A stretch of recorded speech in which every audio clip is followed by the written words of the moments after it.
intensity and the speed. Oh gosh, you know I'm the best in the world. He's right in front of me and I can honestly tell him that I'm gonna knock him spark out. Yo, welcome back, guys, to another edition of TDs and Flying Knees episode. I don't even know. 28. Awesome. Yeah. Good. All right. Great weekend of fights. Real quick before we get into it, hit that like button, subscribe. Helps with the visibility of the show and all that nerd shit. We're trying to grow that YouTube channel, guys. So get involved right now because this is the takeover, the real takeover, not the other takeover that we just saw got taken over. the almost happened takeover. You know what I mean? But without further ado, let me introduce the League of Extraordinary Gentlemen.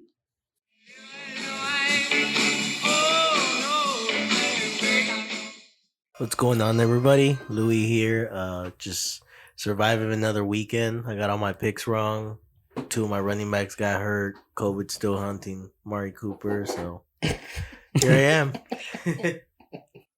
DJ, that's my DJ. Go DJ, that's my DJ. Hey, what's going on? DJ here. Just felt like being bougie today since I lost Christian McCaffrey. Drinking a little wine, hanging out with the fellas, chit-chatting it up about these fights and NFL coming up. Oh yeah, and by the way, too, I chopped the tip of my thumb today too. So yeah, Look nice, cute. It's tough. It's a paper cut.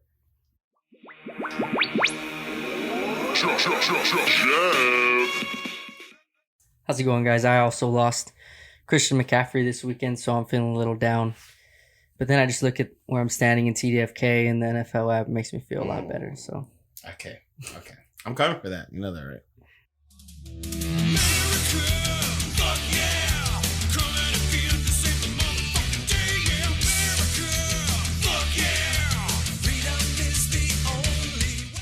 Our producer, Chris. I speak for the assassin. He added 2 more bodies this weekend. I do not want to say who or where. I just want to say he added 2 more scars to his body.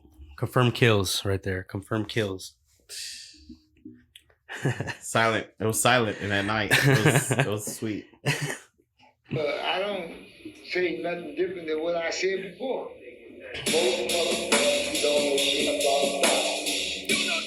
You know what it is. Your host with the most, Smooth Steven Cruz. Let's get right into it, guys. Do you have any fight announcements, Jeff?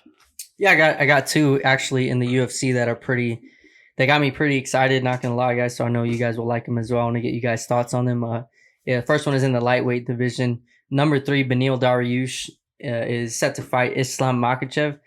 Number 4, Islam Makhachev. So this is a top 5 matchup in the lightweight division.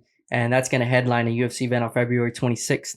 That's a big fight, man. I think that the winner of that fight is going to fight for the belt. Obviously, Gaethje, I think, will fight for the belt next. Yeah, I think Gaethje's Oliveira and Poirier fight like in a week or something like that, a week and a half or 2 weeks. But so Gaethje will fight that winner, and then whoever wins between Gaethje and that winner, I think the winner of this fight is going to get the next title fight, man. Now you think since this match has been made, and yet Gaethje hasn't got his title shot yet, you think one of these guys are willing to wait for the title? That'll be almost a year after this fight happens. If I was both of them, maybe. If I was these guys, yeah, you're right, DJ. It's gonna be a while because I think Gaethje's next for sure. He's the only one ranked. I think Gaethje's ranked number 2. Dustin's 1. Gaethje 2, and then 3 is Dariush, 4 is Islam. I think Islam's personality, just from what they say, from the way he presents himself, I don't think he'll wait for the title shot. I think he'll just try to stay busy.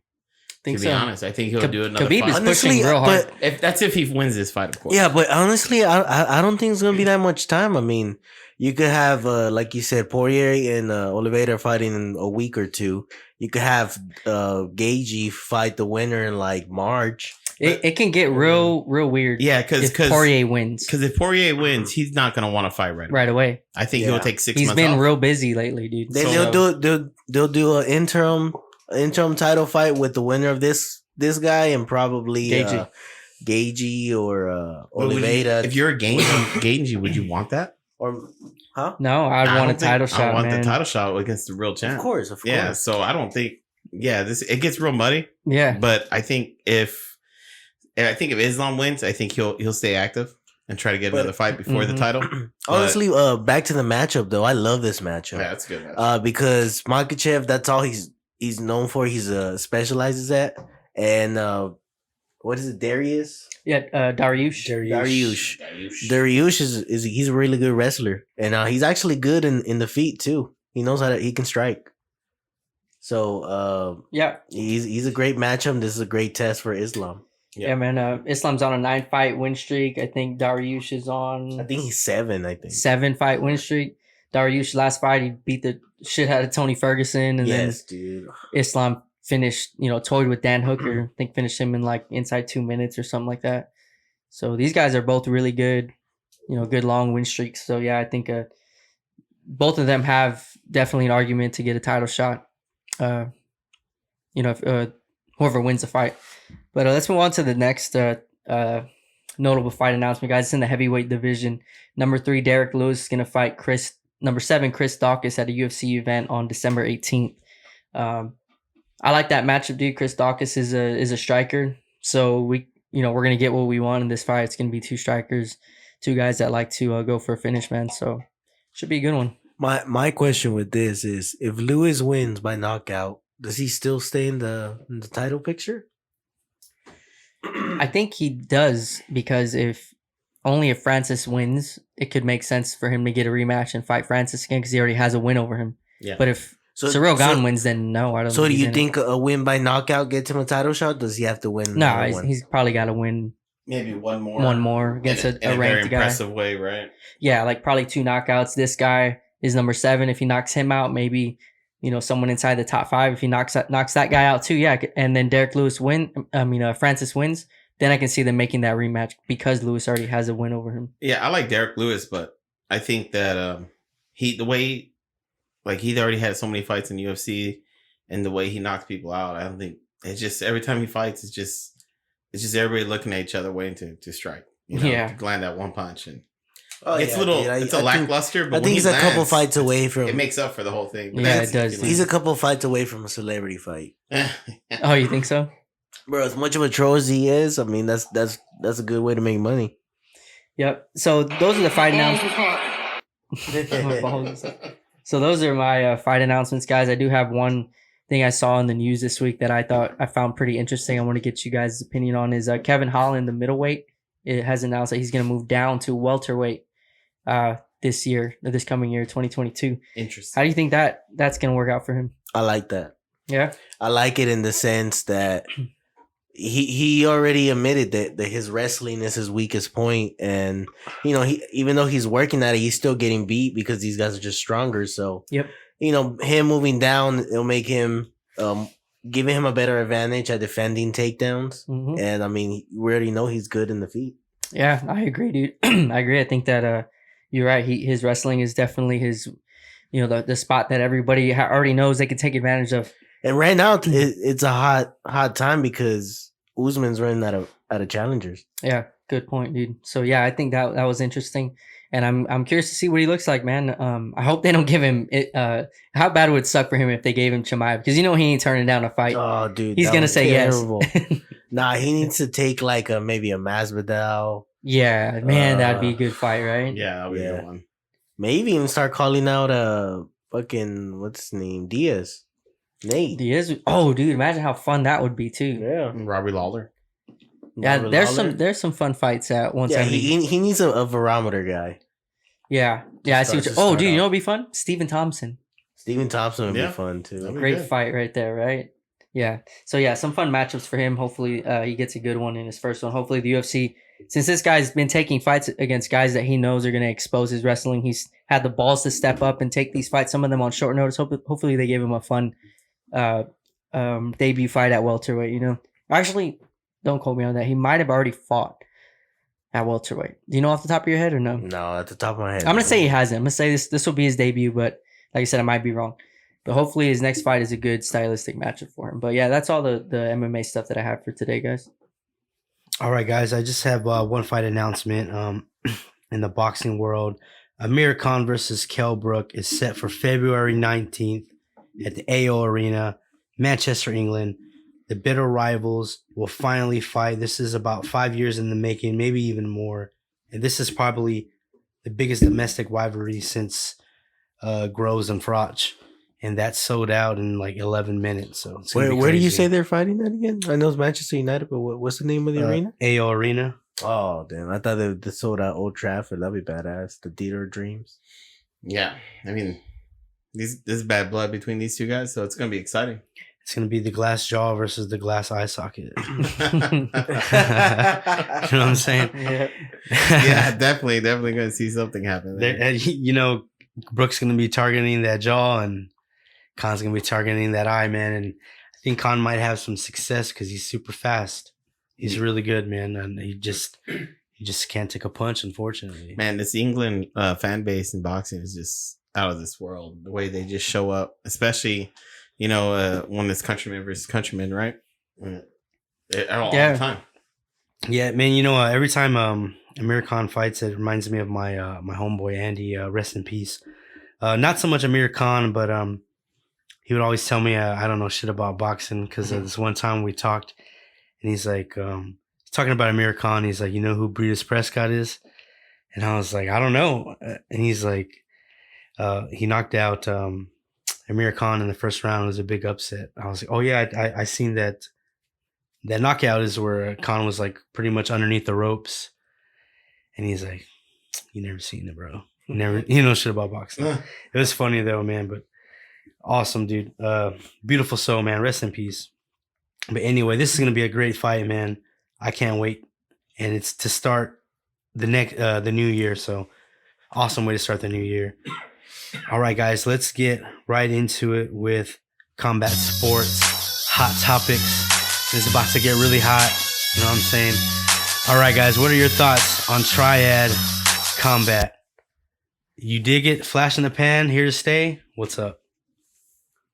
I liked it. It was I liked the ring. The ring and the fights. A lot of action. It was definitely different. I think it's a step above bare knuckle. I don't know if I like the ring. It looks like the Hill Country Fair version of anything. You know what I mean? Like, it doesn't look right. It doesn't look... It's a triangle, bro. Yeah, it's going to look different. We've never seen that, you know, like a fucking triangle. I mean... But I like what they're going for, dude. I like the whole MMA versus boxing thing. Like, people want to see that. Yeah, style. And you know what? He's doing that on purpose. Yeah, I know he is. Should the UFC and Bellator be worried? Nah, I don't think yet. But you never know with these things, man. Like, I think I've said this before. Like, nobody thought the UFC was going to be what it is today. You know, like back in the day when it was a circus. Yeah. You know, they had no rules. You know, these sports can evolve, but who knows, man? Who knows if they are? Or not. I think because they're pushing that Rampage and Shannon the Cannon fight. Oh yeah, dude, let's go, champ! I should have got that fucking sound clip. Yeah, that's a bad match. I hope Rampage doesn't do that, man. I think they're gonna after that they're gonna give Vitor Belfort another fight. That'd Maybe be nice. somebody another boxer he can knock out. Another older guy or something, and then an old ass man, like a 60-year-old. Nah, not too old. I Belfort's legit though. Not like that. Lights out Tony or what? But I think that's the problem with all these new brands and shit coming out. New promotion. New promotions coming out is that they're freaking main guys. They're main guys that are bringing people are old. I think that's the true pandemic right now. It's all these fights. You know, like right now we got the bare knuckle boxing, and then there's the bare knuckle MMA. And then that's just here, you know, on the United States side. But if you look towards the east, in Russia, they got pillow fight. They got they got 5-on-1. They got 5-on-5. It's. I think everybody's just trying to fill it out to see what people love Pride because of the freak shows. Yeah, UFC just has a good enough monopoly, bro. I mean, they're just look at the Dana White contenders. They're getting all these young talents on cheap contracts right off. That's true. Coming off, bro. True, man. They have the what they call it with Ryan Garcia and Volkov that just had it. The coaches. I mean, it's crazy how. Ortega, you mean? Yeah, Ultimate Fighter. Ultimate there you Fighter. go. Yeah.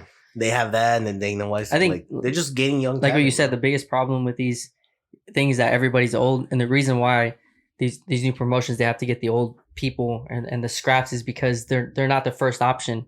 You know, like I think they're reaching for the hardcore fan base. yeah, like these guys that are in triad combat right now, they're failed professional boxers or failed professional mixed martial artists. You know, like Mike Perry. I have a soft spot for Brandon Vera because I saw him fight live. That was my first ever professional boxing fight, and I saw him fight in the Shiner Auditorium over here, and he put on a war, and then I saw him put on a war on the undercard of something with Brandon Rios a long time ago. So yeah, that was cool. And he looks fucking old. His face looks all crazy, but yeah, I didn't even know he was still fighting. He was the That's champ crazy. for a little bit. Brandon Vera. Yeah, from one championship. One championship, yeah. Yeah. He just recently lost his title, right? No, Brian Vera, the one from Brian Vera. yeah, Brian Vera. Oh, the dude that fought Mike Triad, Perry. yeah. Oh, my bad, dude. Yeah, I thought you said Brandon. My bad. Right, yeah. I thought, Oh, so you seen that guy Brandon Vera fight? yeah, Oh, nice, boxing. dude. Yeah, he fought on the same card as Eddie Ortiz, and then he had a war with Brandon Rios on somebody's undercard. Got you. Back in the day, maybe 2012 or 11, Right. some shit like that. Nice. That's Damn, cool, How man. crazy is that that's back in the day? Oh no, he didn't fight Perry. Who did he fight? Oh, he fought the dude Derek Campos from he from fought Bellator. Campos. Yeah, and that was a great fight, dude. I got to. I think that was the first fight. You see of the night. gloves are like karate gloves. Yeah, they're like combat karate gloves. Conor McGregor's trying to made some gloves like that, and he's trying to push Dana White to use them in the UFC so that because they minimize eye pokes. They That's do. their purpose. Yeah. You know, they cover the They fingertips. they're not good for grapplers, right? They, You can't grab. You they can't limits grab with them. Oh, really? Yeah, I think No, it's I think it's that's the harder to grab, argument to grip. that it limits them to like grip. And, Oh, okay. Of Yeah, course, I can see that. Of for course, sure. Conor would and push do for that, dirty right? shit and do dirty shit. Yes, Conor McGregor would push. For that, would so push for less. people can't hold him down. But Yeah, honestly, I've seen like Usman, Adesanya. I seen them train with those. You know who They also? use those like in kickboxing when they hit the bags. and But you know stuff. who else has his own glove like that? Trevor Whitman. Trevor Yeah, Whitman. They use made those his own on glove. Best of the Best. Oh yeah, best You and know what best. I'm Yeah, saying? they do. You know what I'm saying? Yep. No, I'm just kidding. That's a good movie. Go check it out, guys. So real quick, Jeff, you want to see more of Triad Combat? Oh, of course, dude. I'm always all for any combat sport, and to me, like y'all know me, I love guys that come forward, get in each other's face, that go in there to fight, and that's what triad combat is, man. If you're that kind of, if you like action and you just want to see two dudes knocking each other's Yeah, heads if you're off, a savage. yeah, then that's absolutely for you. Luis, you digging it? I mean, if you think hitting a bunny with a rock is Oh, okay, shit. this is good shit for I you. thought man. I thought we were gonna skip this. but Dude, you're yeah. gonna get PETA after us. Yeah. No, DJ, not y'all. Y'all guys are safe. I just said that. Do you want to see more of Triad? Yeah, I like the action that they provide, and they're not getting too washed up. And you know what's pretty cool, 'Cause guys? these You know what fighters I- are washed Except up. Mir was washed. Okay, up. man, Yeah. Mir's Just old. Mir. Yeah, Mir should Well, have. all of them were pretty washed up. No, man. Mir Mir and Mir looked like he took like 6 shots I'm not before talking going about, out there, like, and then what- they hit him. Yeah, but Mir what I'm didn't talking even about look like he washed could throw a up, I'm punch. talking about like they're over the age to keep competing. Oh, Like okay. Evander Holyfield, I would Oh, okay, yeah. I would say he's washed up because he's too old to do something. But Right. they threw him in the ring. What on about a Beach Mike Tyson? But I, I mean, also yeah, do. Mike Tyson, same thing. I don't like seeing Mike Tyson going out there fighting. I didn't But like he that. looks way better than Holyfield for sure. Yeah, definitely. But also, Yeah. dude, I think that one thing they need to be careful with is yeah, you want to bring a mixed martial artist over. Don't bring a fucking Brazilian jiu-jitsu ace over to fight fucking former heavyweight title challenger. Like, you know what I mean? Like, that's just stupid. Frank Hey, Mir hey, had but no you know business I'm what? sure doing they'll that. get somebody. Hey, but hats off to him because he could have lit his ass up if he wanted to. Oh, Herbert Pulev. Pulev is a professional. Yeah. He's a gentleman. Love is a gentleman, and hats off to that guy. What a Dude, nice person. I am so Yeah. surprised. What was the name of that ref again? Dan Mergliata. Dan Murray, Dude, you see him everywhere. He does co-main events. He's done main events. Oh, he and does. He Yeah. does a great job, and the job he did there, letting it go that far. Yeah, he needed to stop that way sooner. I don't know why. I mean, he didn't let him take any more punches, but he let like Pulev started to advance towards him, and like we're like, Like, no, Pulev's like- and then finally he stops it. like he was out, right? And Pulov's like Yeah. had his hands down, looking at him. He's looking at the ref, and then he like All right, I'll throw one more. Well, he threw one more. He threw an uppercut and it missed. Yeah, but I mean, uppercut imagine and a left hook. Yeah. imagine if it would have landed. Yeah, Yeah, I he don't think barely he was trying grazed to him. land. I don't think he was trying Yeah, I to. don't think so No, either. you could tell that they were weak punches, but it's still. Hey, It's still like if he would have been out there with a killer like Wilder or finish him. That's exactly what it was. You know? I just think Mir didn't never belonged in there, man. He was never a striker to begin with. Like, he had some flashy strikes in his game in his like glory days, but yeah, he was never known to be a striker. All right, guys. Thoughts on the WBO WBC bantamweight unification of Stephen Fulton and Brandon Figueroa? Robbery or just a close fight? super close fight. I wouldn't say robbery. Super close fight. I don't want to say robbery. I either. did pick Figueroa to win, but like you said, Steve, like there's a big difference between a robbery and a super close fight. And although I thought Figueroa won, I don't think that Fulton getting the nod is a robbery. I would have not been surprised if Figueroa won or if it would have been a tie. It was a great fight, man. Disappointed that his sister was not in the weigh-ins. Yep. Nothing to do with it. I think that had a lot to do with him Losing. Yeah, definitely. You think after all the hype about his sister from last weigh-ins, is why she wasn't there at this weigh-ins? Maybe. Stole the spotlight of the main event? Yeah, maybe. She stole her brother's spotlight. Maybe he wasn't happy. It's bad that, it wasn't the actual video of where it zoomed into her only, but someone edited that obviously, and that went viral, right? Yeah. They made it seem like it was all of them, and then he edited it to where it seemed like the cameraman just zoomed in on her. Who did you have winning that fight, Steve? I had Fulton win. I'm trying to get my scorecards right now, actually. I didn't keep score originally, but I rewatched it just in case because it was actually a pretty close fight. I had it 116-113 Fulton. This was the That is type a of good fight that like we were talking a couple weeks ago that if you were trying to get somebody into boxing, this is the type of fight you show them. Yeah, this was a great fight, man. Yeah, even the other main event of the night too. Exactly. Like, Yeah, both of them pretty action packed. People coming forward, not looking to take any steps back. Like Fulton and Figueroa, they just look at them. Like, It's that's like like all it was- inside fighting. it was Yeah, phone man. booth fighting in Yeah. the middle. They just put their Most heads of the together fight. and just start 80%. swinging. Yep, they were like, no, I'm gonna make you go back, and Figueroa was like, no, I'm making you go back. Like that's what you love seeing. So you guys meet in the middle and just the best man win. Yeah, Fulton's really good at inside fighting, man. And even though he could box and move and kind of play it safe, he loves to inside fight, man, and he's damn good at it too. Against a big, tall guy like Figueroa. Figueroa. Yeah, Figueroa, you're right. You you got that good? right.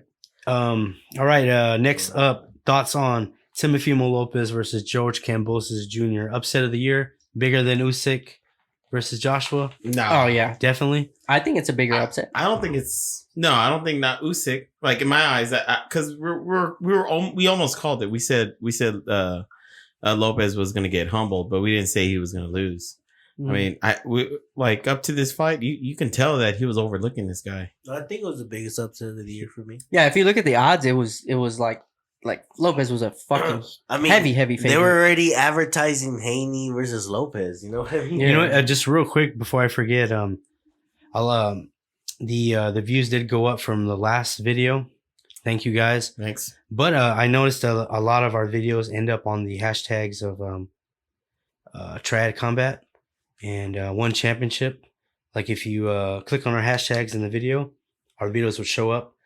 Obviously, like on UFC ones, there's too many people doing those channels, but ours pop in right there. So shout out to the people who are looking at Trad Combat and One Championship. Yeah, 'cause there's not a lot of info on that. And, and like the panels that they spoke, they want to know. They want to see more. So we'll cover more on that, guys. Yeah, because one's great. If y'all guys MMA fan, boxing fan, check out One. They have everything: MMA, kickboxing, and Muay Thai. And kickboxing, Muay Thai is different. One's boxing gloves with it, and one's MMA gloves, and makes a whole excitement.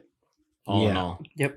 And back to the main event of the weekend: Timofimo Lopez, George Kambosos. Nobody saw that coming, man. Honestly, dude. Except I guess kind of us, but honestly, I didn't think it was gonna happen. I'm not gonna lie. Yeah, man. but none of us picked him to lose. That's the thing. Yeah. You know? No, I picked him to get humbled, struggle in the first couple rounds, but then figure it out. Yeah, I like you know. I mean, and it looks like it was getting that way. I mean, he was a couple inches away from knocking him out. And the ninth round, he had it secured, but he just didn't finish it. I think he went too hard in paint in that first. I love the that first 4 rounds. I love that quote. What he said, Oh, which he one? called, I know how to take losses, but I won that fight. That one? no. I'm talking about Kambosos when he said, Custody model, Angelino, Muhammad Ali called, who was it? I don't know, but it was advice from Custody model saying, what do you do? It was Muhammad Ali was fighting Joe Frazier. And he's like, what do you do? Well, you hit him with the hardest right hand that you can.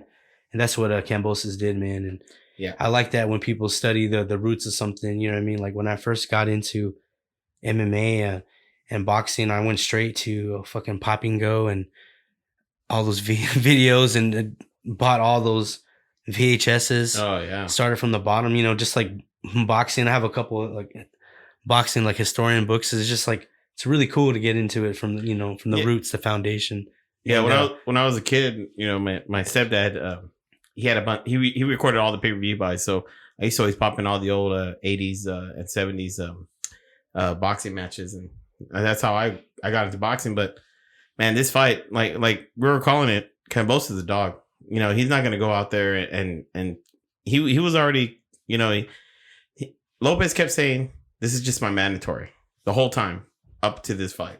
Oh, I'm only taking this because it's my mandatory. He has to take it, basically. In other words, and in order to fight someone else, he overlooked this guy, and this is what happens. Yep, that's a good point, DJ. That's what I think happened. I don't think that Kambosos is better. I just think he took this fight more serious, and this is what happens. It's Lopez's fault. He overlooked him and didn't take him seriously. Mm-hmm. He's telling everybody he's gonna knock him out in the first round. He just came before out the fight.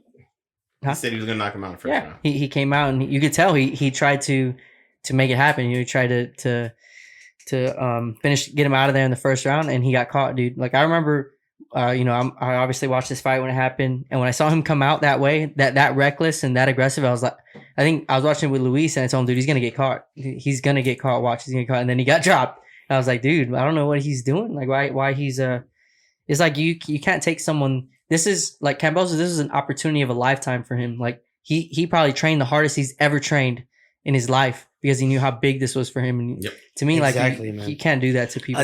I think he needs to get his dad out of his camp. His toxic, yeah. Yeah. He's got in his head, man. I mean, Jeff was showing me that the advice after the first round when he was saying, "Come on, man, what are you doing? Put this guy away."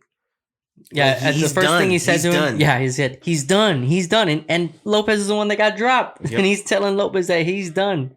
Like the complete opposite. When Kambosos went back to the corner, his confidence is skyrocketing, and that's a dangerous fighter right there, dude. Like, and his dad failed to relay that message to him. He encouraged him to overlook him more and more. And yeah, I think that it's really bad advice. Like when you're cornering someone, I mean, obviously these dudes know way more about the sport than us, but I've watched a lot of fighting, and one thing that I've noticed is that when your corner man is honest with you and he tells you like it is, it's a lot more helpful than him fucking lying to you, Yeah, because he's just, you can tell the way that dad carries him and talks about him, and even other people fights, the way he shows up to other people fights and starts bunch of drama. More like twin brother, bro. It looks exactly horrible. Lou, Teofimo was obviously upset with the hometown stoppage. He believes that he won 10 of 12 rounds. Well, come on, dude. You watched the fight, right? Okay. If you think he won 10 or 12 rounds, I want whatever drug you're on. Hell I yeah. want whatever he's on. Because if he thinks he won 10 or 12 rounds, I love Teofimo. But if he thinks he won 10 rounds, he's tripping. Hell yeah. Hey, Well he got booed. Yeah, he Lopez got booed. Yeah, he did. At the end, And that was a pro Lopez crowd too. Yeah, because they all told, like, basically that crowd told him, "Hey, nah, you lost, dude." That's his home. That's where he lives, right? That was his hometown. Yeah. You guys skipped the question. What drug is he on? I want to know. I want to get some right now. Amen to that. I don't know, dude. I think he's on that. What is The it? Coco Concussion. He's on that concussion shit. But man, yesterday's performance by Kambosos is the reason why I love boxing and I'm a boxing fan. Just combat sports fan in general, man. that performance will ever be etched in my heart, man. That because it's just like it's a true statement of what hard work and dedication and sacrifice pays off. Because Kambosos is a regular dude who worked his way up. You know what I mean? There's no in my analysis of my preview for the fight. You know, I said he didn't have that, that quick athleticism and all that, and that's just hard work, man, and timing, just being smart, boxing IQ. You know what I mean?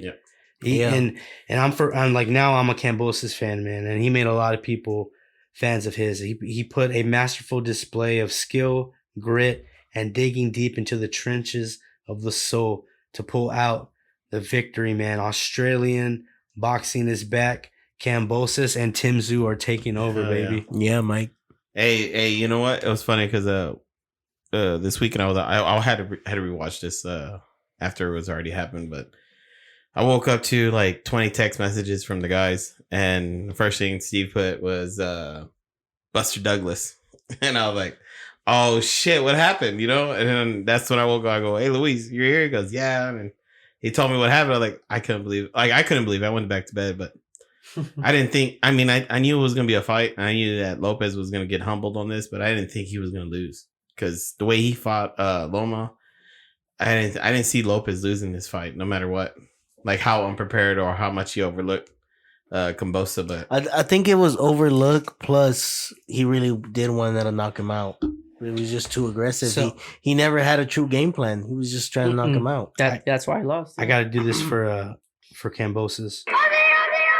Oi, oi, oi.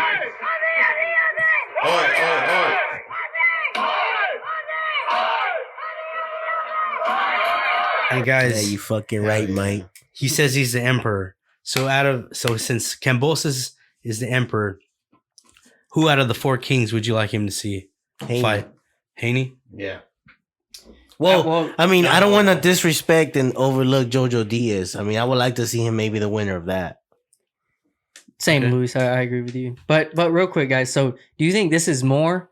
So, obviously, we know the result. So, let me ask you guys this: do you think this was more? You know, the fight. This is the result we got in the fight because Teofimo Lopez was, unprepared, or do you think that George Kambosos is just a better boxer than Teofimo Lopez? I think both, man. Both. Yeah. So you think if they were to fight again, Kambosos would win again? I think. I don't know. I don't think he will because I think it just would have been tighter. I think this is poetic justice, man, because just like Teo, he didn't give Loma that rematch. Kambosos, if he's smart, he's not going to give him that rematch. I'm just asking who y'all think would win. I don't know, man. if That's they fought hard. Again. It's hard. I don't know because Teo didn't. A lot of people were saying Kambosos looks so good. I think it'll be He did. split decision. I'll be honest with you, though. he looked really good. Whoever wins. Yeah, if you watch, I mean, it looked like ring rust to Lopez. You know what I mean? Yeah, Towards we hadn't- Lopez. hadn't He hadn't fought in a while. It didn't look like he couldn't get a rhythm going. Over a year. See, You like know, everything was missing. He was punching nothing but air. And when he was landing, it wasn't much. He was slipping and rolling those punches, so it wasn't like they're full punches.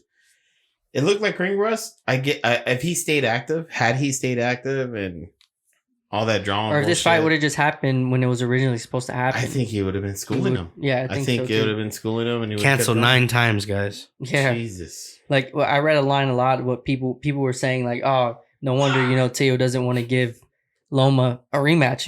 If Kambosos did this to him, imagine what Loma would do to him. And I'm like, dude, that's not a fair take because because Lopez is going to come in very prepared and focused and with a game plan, just like he did against Loma the first time. I think I'll disagree with you guys. I think that if they fought again, Lopez would win because I think he is the more gifted boxer. He probably won't get the rematch, but I feel like he lost his. Yeah, he shouldn't. I feel like he lost his fight because he was unprepared and he's overlooking his opponent, man. That's why I think he lost the fight, man. It was the Buster Douglas effect. So you guys want to see him against Haney or the winner of Jojo Diaz versus Haney? Yeah, that's what I want. I saw that Ryan Garcia called him out. I would love that. If he's smart, he'd Look, take that fight. That's a pay-per-view right there. Okay, if this fight happens, I say Garcia loses via depression. But he's on that steroid. Hey, but he's on steroids because he's a. You think he's gonna come out to emo music and shit? He's gonna come out crying. Well, they say he keeps with some taking eyeliner. long extended periods off because of the. Nah, bro, he's Steroids. waiting out to pick out He's a good taking out the opponent. steroids or what? Kambosos. That's why he's probably calling out Kambosos because he thinks Kambosos is just a guy that got lucky with Lopez. I think that's what everybody thinks. And he's overlooking him as the well. whole 35 pound division already called him out. Even Shakur Stevenson. If He's a he's division smart, lower, right? I'd take that yeah, Ryan because Garcia that's fight. the money fight. Yeah, Mhm. that's the money fight. Then do a serious fight. I think for he Devin Haney. He'll beat Ryan Garcia. I think so too. I think guys. so too. I want him to take that fight, man. I'm telling you, I want this guy to shut the hell Out up, of all stop those- being relevant, man. Out of all those guys, Ryan Garcia is the easiest fight, I think. Guys, Yeah, Kambosos went. less miles on that. Kambosos went from contender to one belt shy of undisputed. That's Jeez, crazy. That's good though. Hey, this guy. I mean, he came ready. His camp, all the interviews they had, his camp was saying that he was working hard with Manny Pacquiao and Freddie Roach, and he wanted it. The way the camp talked, he wanted it. You know what I mean? Yeah. I mean, people talk about camps and stuff, but the way they were talking, you can tell that he wanted this fight. And the way that Lopez's camp and the way all the interviews are going, he kept saying, "It's my mandatory." So Yeah. you know, I feel like Lopez came in heavier than he looks wanted big. to. He too. looks huge He looked, for this. he in looked this weight huge. class. Looks really big. The bad thing is that Kambosos wants his next fight to be in Australia, so that means it's an awkward time for us. So hopefully they talk him out of it and get him to fight in America. You know what I mean? Would it be California, at, like, fight like Ryan in the Garcia afternoon? in California. Like in the afternoon? For us? I don't know because In the middle of the when night? Tim Tszyu fights, it's like at 6 or 7 in the morning. Oh, that sucks, yeah. So, and I don't even know how they made that Jeff Horn and Manny Pacquiao fight because I know it was in Australia. Yeah, no, But I know we watched it live. It was during the day though. I think it was pre-recorded. and Pre-recorded. It was pre-recorded and Right. then They have contracts about like you can't post it here. I don't think if he fights again, I mean, his next fight, if it's against a star like Ryan Garcia, there ain't no way in hell it's going to be at 6 a.m. here in the U.S. There's no way they ain't going to do that. All right, guys. Anything else about this upset? Crazy ass upset Jeez. that we almost called, but not really. Unbelievable, bro. All right, let's get into the fight previews. Friday, 7:30 Central Time. One championship, Winter Warriors. One lightweight kickboxing world champion, Reggian Ansel, defends his belt against Islam Murtazahid. Both guys are known for flashy moves, highlight reel knockouts. This is going to be a banger, guys. Kickboxing. It's a kickboxing one. Kickboxing. I know main Islam event. does MMA, so yeah, dude, that dude Airshul. I was watching highlights of him. That dude's a freaking beast. yeah, he's man. exciting, explosive. Explosive. He has it all, man. Flying knees, kicks, Yeah, punches. You never know where he's throwing. Yeah. I mean, this is gonna be a good fight, especially if it's kickboxing rules. Either like One- boxing gloves. Yeah, guys, one doesn't disappoint if you're at work. Go to the toilet, put your pants down. Yep. Watch the fight. You know what I'm saying? Or you can watch it back on YouTube on Bleacher Report. You know what I mean? On your Yeah. lunch break. It's on Bleacher Report, YouTube. Yep, free. Or wait till you get home. Watch it on your big ass TV. You know what I'm saying? Yeah. And then in the co-main event, the conclusion to the one championship autumn weight Grand Prix, a crack at Angela Lee's world title, former two-sport world champion Stan Fairtex takes on Ritu Fogat. That's gonna be a great fight. I wish it was Android 18 though. Right? Don't we all? So I could play that clip. Right? I freaking love. I love If that. you have it song. on hands, go ahead. I mean, might as well. Like, I Yeah, don't let's have it just- on hand. Yeah, man. I'm Aw. sorry, man. I was about to say, this just means Android 18. let's go snap. You know? But just since we've been covering the whole Grand Prix, which is crazy because it's not that I like women's MMA. It's just one's been pretty cool, man. So, just picks off the top of your head. Who do you have, man, winning that fight? Stamp or Fogat? I think I got Stamp. Same DJ. I got Stamp too. On that stand up, I think her stand up's a lot stronger and it's cleaner. And I think she can take it wherever she wants to take it. I got Stamp too. I think she dominates on the ground though. She also has really good ground, and she's dirty, dude. She does a lot of freaking kicks to the head and shit. I love it. That's not dirty. That's within the rules. I mean, it's within the yeah. She's just Yeah, I'll go with Stamp too. Aggressive. Yeah, I just think it's her more. It's more. I mean, I think it's her time. She looks like the better athlete too. Like Fogat looks a little bit stiff. Yeah, not she looks athletic, kind of just like Yeah, she definitely looks hesitant and like she's nervous in there. Like she hasn't got a rhythm yet. So yeah, and also on the card, Ku Jang Liang making his one debut. This guy's really hyped, super hyped. This is this is pretty much the best fighter China could produce in kickboxing. I mean, and I'm calling it. This dude looks like a destructive force. I was watching some highlights. I'm not gonna lie, like I heard about him.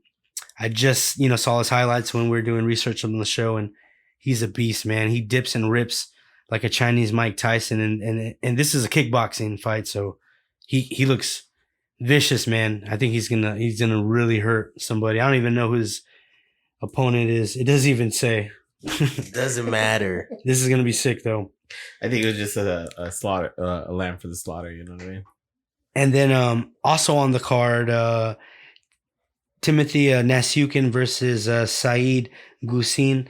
We seen Timothy Nasukin fight Christian Lee on one on TNT 2, and we also seen him KO Eddie Alvarez. That was a pretty big upset. So I think that was Eddie's debut, right? I'm not too sure if it was. Was it? Yeah. Nice. Cool. So yeah, he's also on the card. So it's a pretty sick card for 7 a.m, man. 7:30 in the morning Central Time. Yeah, one you can never.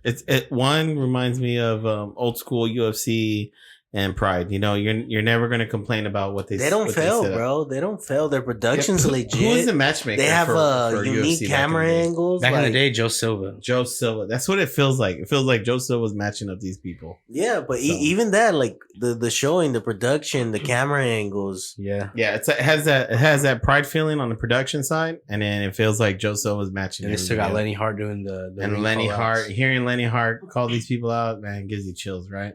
Yep.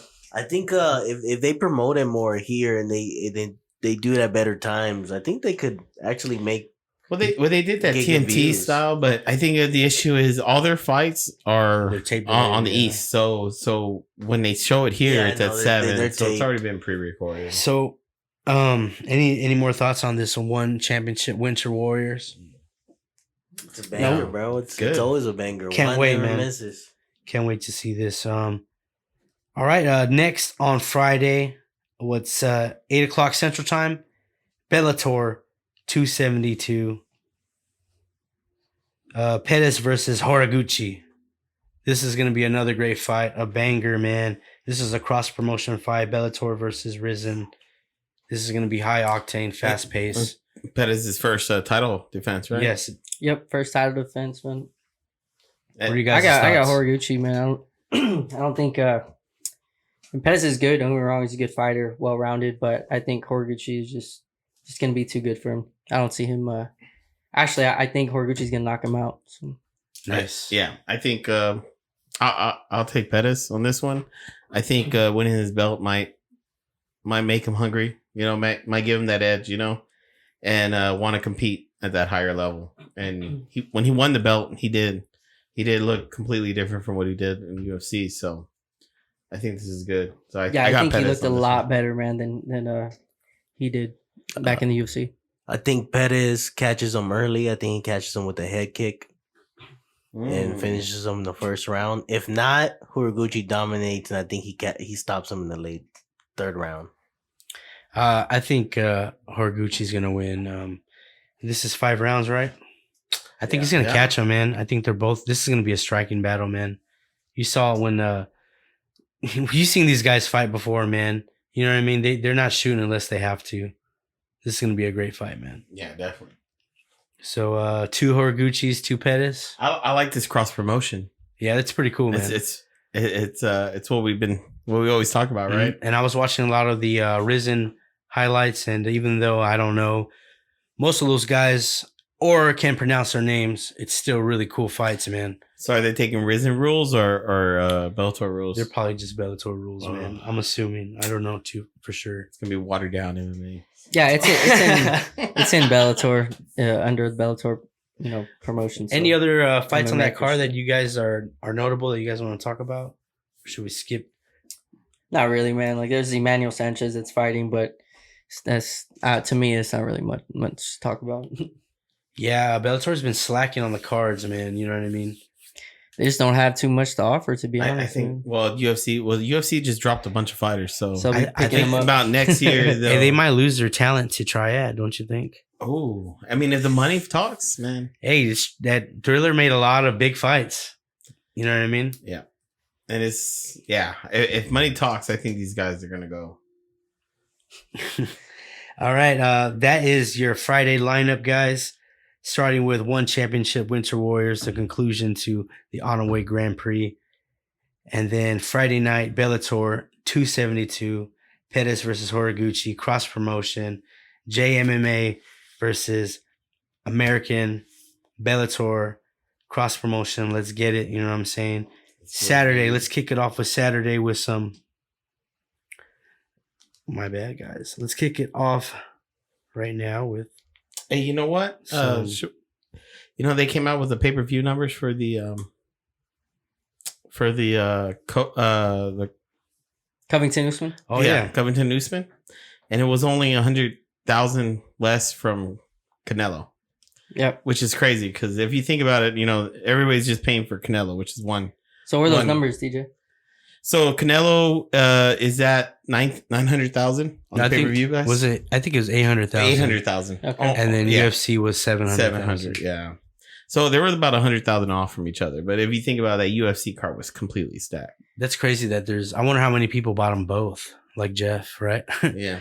Yeah, I bought both that night, guys. That was a good night, though, by the way. It was great. It was a great night of fights. I loved it. Yeah, and it just shows that MMA is actually at the heels of boxing. If you think about it, if you talk to a lot of MMA guys, they'll say that boxing's dead, but boxing fans is one thing. Boxing fans are loyal to the sport and they'll always buy a boxing fight. So yeah, I think that that full stack card fight versus Canelo's just named because it wasn't against Plant. No one's buying a Plant card unless you're Steve. Yeah, and the UFC, they have I think the reason why the UFC will always sell pretty good is because they do a pretty good job stacking their pay-per-view cards. Their free ones kind of suck. Every now and then we'll get a good one, but their pay-per-view cards, most of the time, I'd say about maybe 70% of the time, they're good. It's like every 3-4 cards. Yeah. They're stacked. They're stacked. Like, no. You get some that are fucking like that. I'll tell you those are rare. I'll tell you what. You get paper, like UFC does great at the end of the year. The end of the year cards are always going to be stacked completely off the wall and beginning of the year. So you're getting about almost 3 months worth of stacked cards if you think about it versus, Yeah, I think that's why the UFC is doing good, pay-per-view wise because of that. They stack their cards. Boxing, they usually don't do a good job of that. They give you one really good fight at the end. The main event's always really good. But yeah, aside from Canelo, I think Anthony Joshua and Fury's, those guys are big pay-per-view stars. Who else is it? Who else is a big pay-per-view star right now for boxing? For boxing.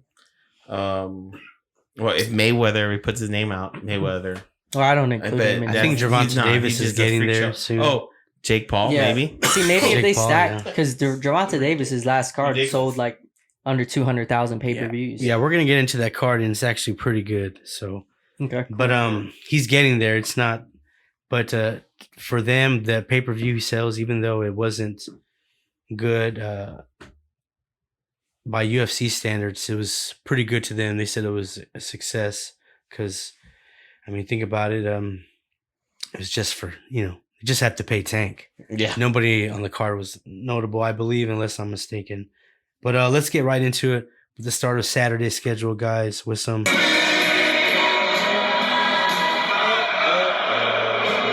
Anthony Yarde versus Lyndon Arthur 2. repeat or revenge. This is going to be a great fight. I cannot wait. Two elite. Yes, they're domestic level. Nah, I'm just kidding. They're not, guys.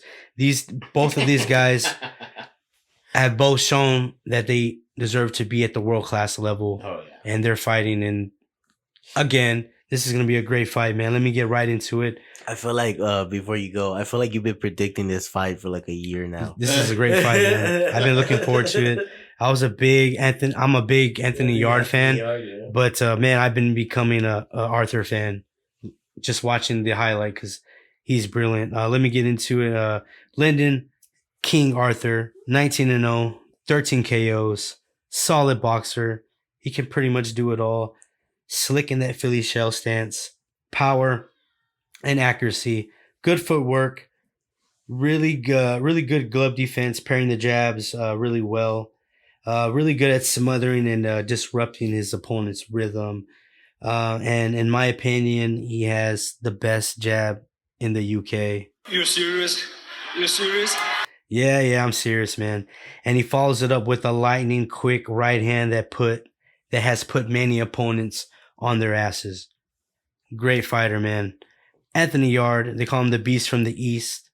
21 wins, 2 losses, 20 KOs. That's an 87% knockout ratio. Explosive, powerful, accurate, devastating knockout power in both hands. Yarde, he actually has a pretty good jab himself. Great left hook, devastating left hook. The thing is, can Yarde get past the jab of Arthur? What are you guys' picks for this, guys? What do you think?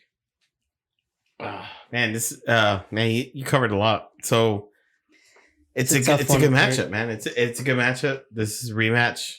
So let's see what happens. I mean, I feel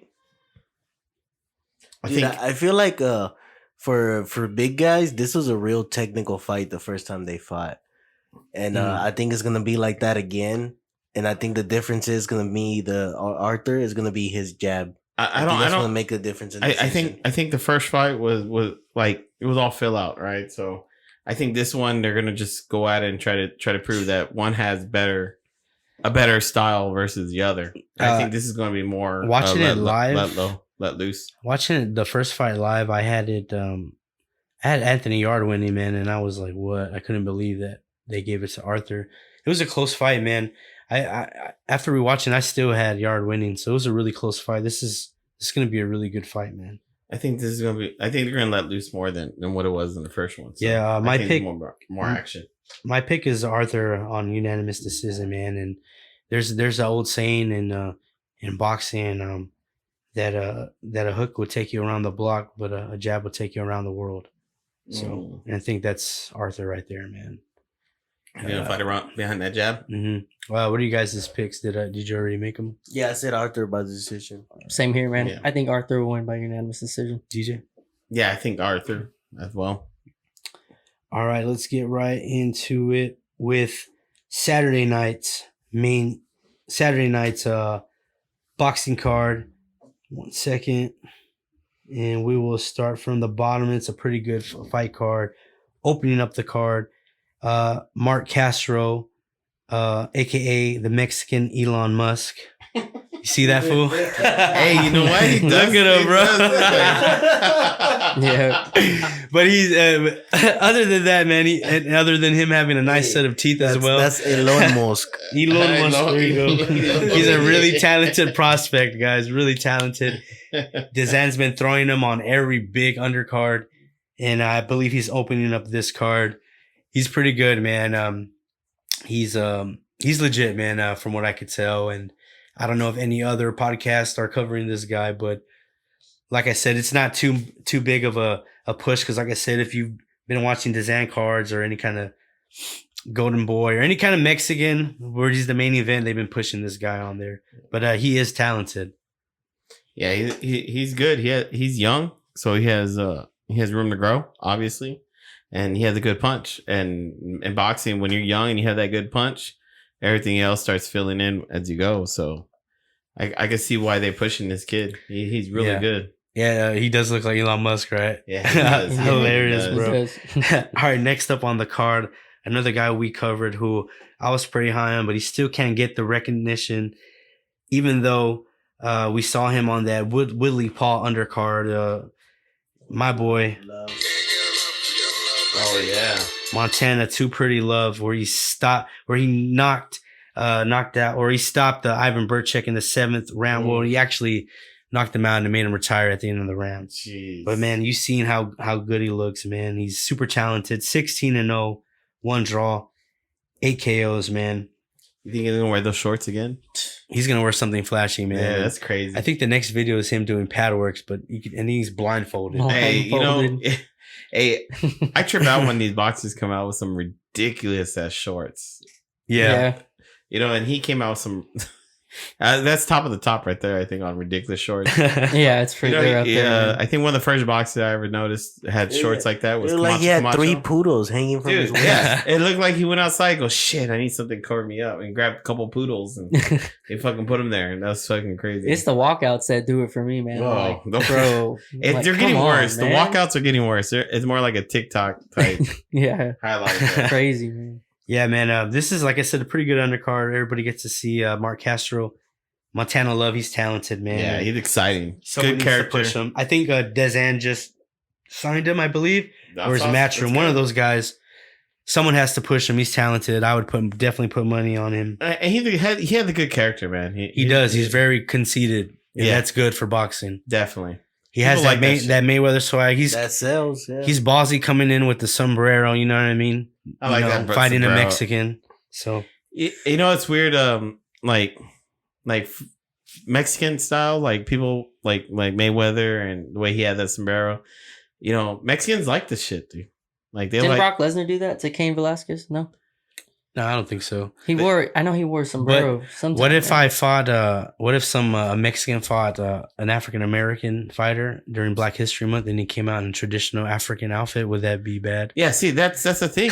That's crazy, right? Probably. It flops, right? But you know, you're all right. Double standards. You know what I'm saying? Appropriation, right? Co-main event, guys, to the Devin Haney Jojo Diaz card. Yeah. Awesome, man. My boy Philippe Hungervich versus Scott Anderson. Who the fuck is that guy? Yeah, man, it's true.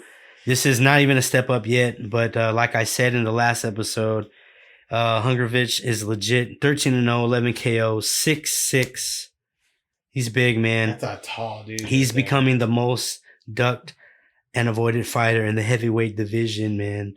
I'm really high on this guy. He could be the next big thing, like I said in the last episode.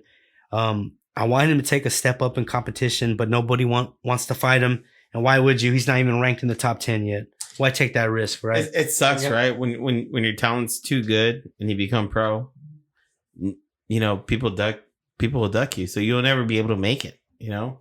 Boxing is so hard to make it. And it's like you gotta kind of build yourself to be good, to be great. You know, you just can't come in great, you know? Yep, I agree. And it's real hard for them to get, you know, high ranked opponents. For sure. It's a problem. Like Triple G had that issue. Yeah. And I think we said Andrade Boo Boo was having the same problem, right? Yep, definitely. Yep. All right. And let me see real quick. And well, obviously my pick is Hungervich. I think he's gonna get an easy early round under 4 round stoppage, man. You think so? This last fight of this German guy, he knocked him down 5 times. I believe. Hey, for those MMA fans, he wears micro Crow Cop shorts. Yeah, he definitely wears a Crow Cop flag. This is gonna be a great fight, man. So I'm not even gonna bother asking you for picks. You already know what's gonna happen. But you're hearing it first because nobody else is covering Philippe. I don't know how to pronounce his name. It's Philippe or Philippe. Yeah. I mean, I think if people would push for him, I think they can get a fight for him.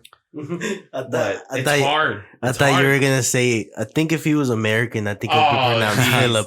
Yeah, definitely. That'd be easy. Yeah, that'd be easy. I could just shoot them out.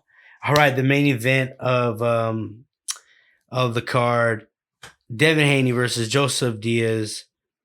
Lightweight, 12 rounds for Haney's WBC title. What a stack weekend, right? I know, man. Haney, they call him the Dream. 26-0, 15 KOs. Speed, accuracy, timing, footwork, movement. Beautiful jab, and he works behind that perfectly. And he's pretty much perfect other than he doesn't have too much pop behind the punches, man. No, he's definitely an Olympic boxer. Style boxing. Yeah, no, I think this is gonna be a great fight. I think Haney's gonna get tested. He's gonna have to step up, have to make adjustments during the fight. I want to say he stops him in the later rounds because I feel like he's gonna give him a good amount of damage throughout the fight and win in decision. But he just doesn't have that pop, like you said, to be confidently say he's gonna stop him.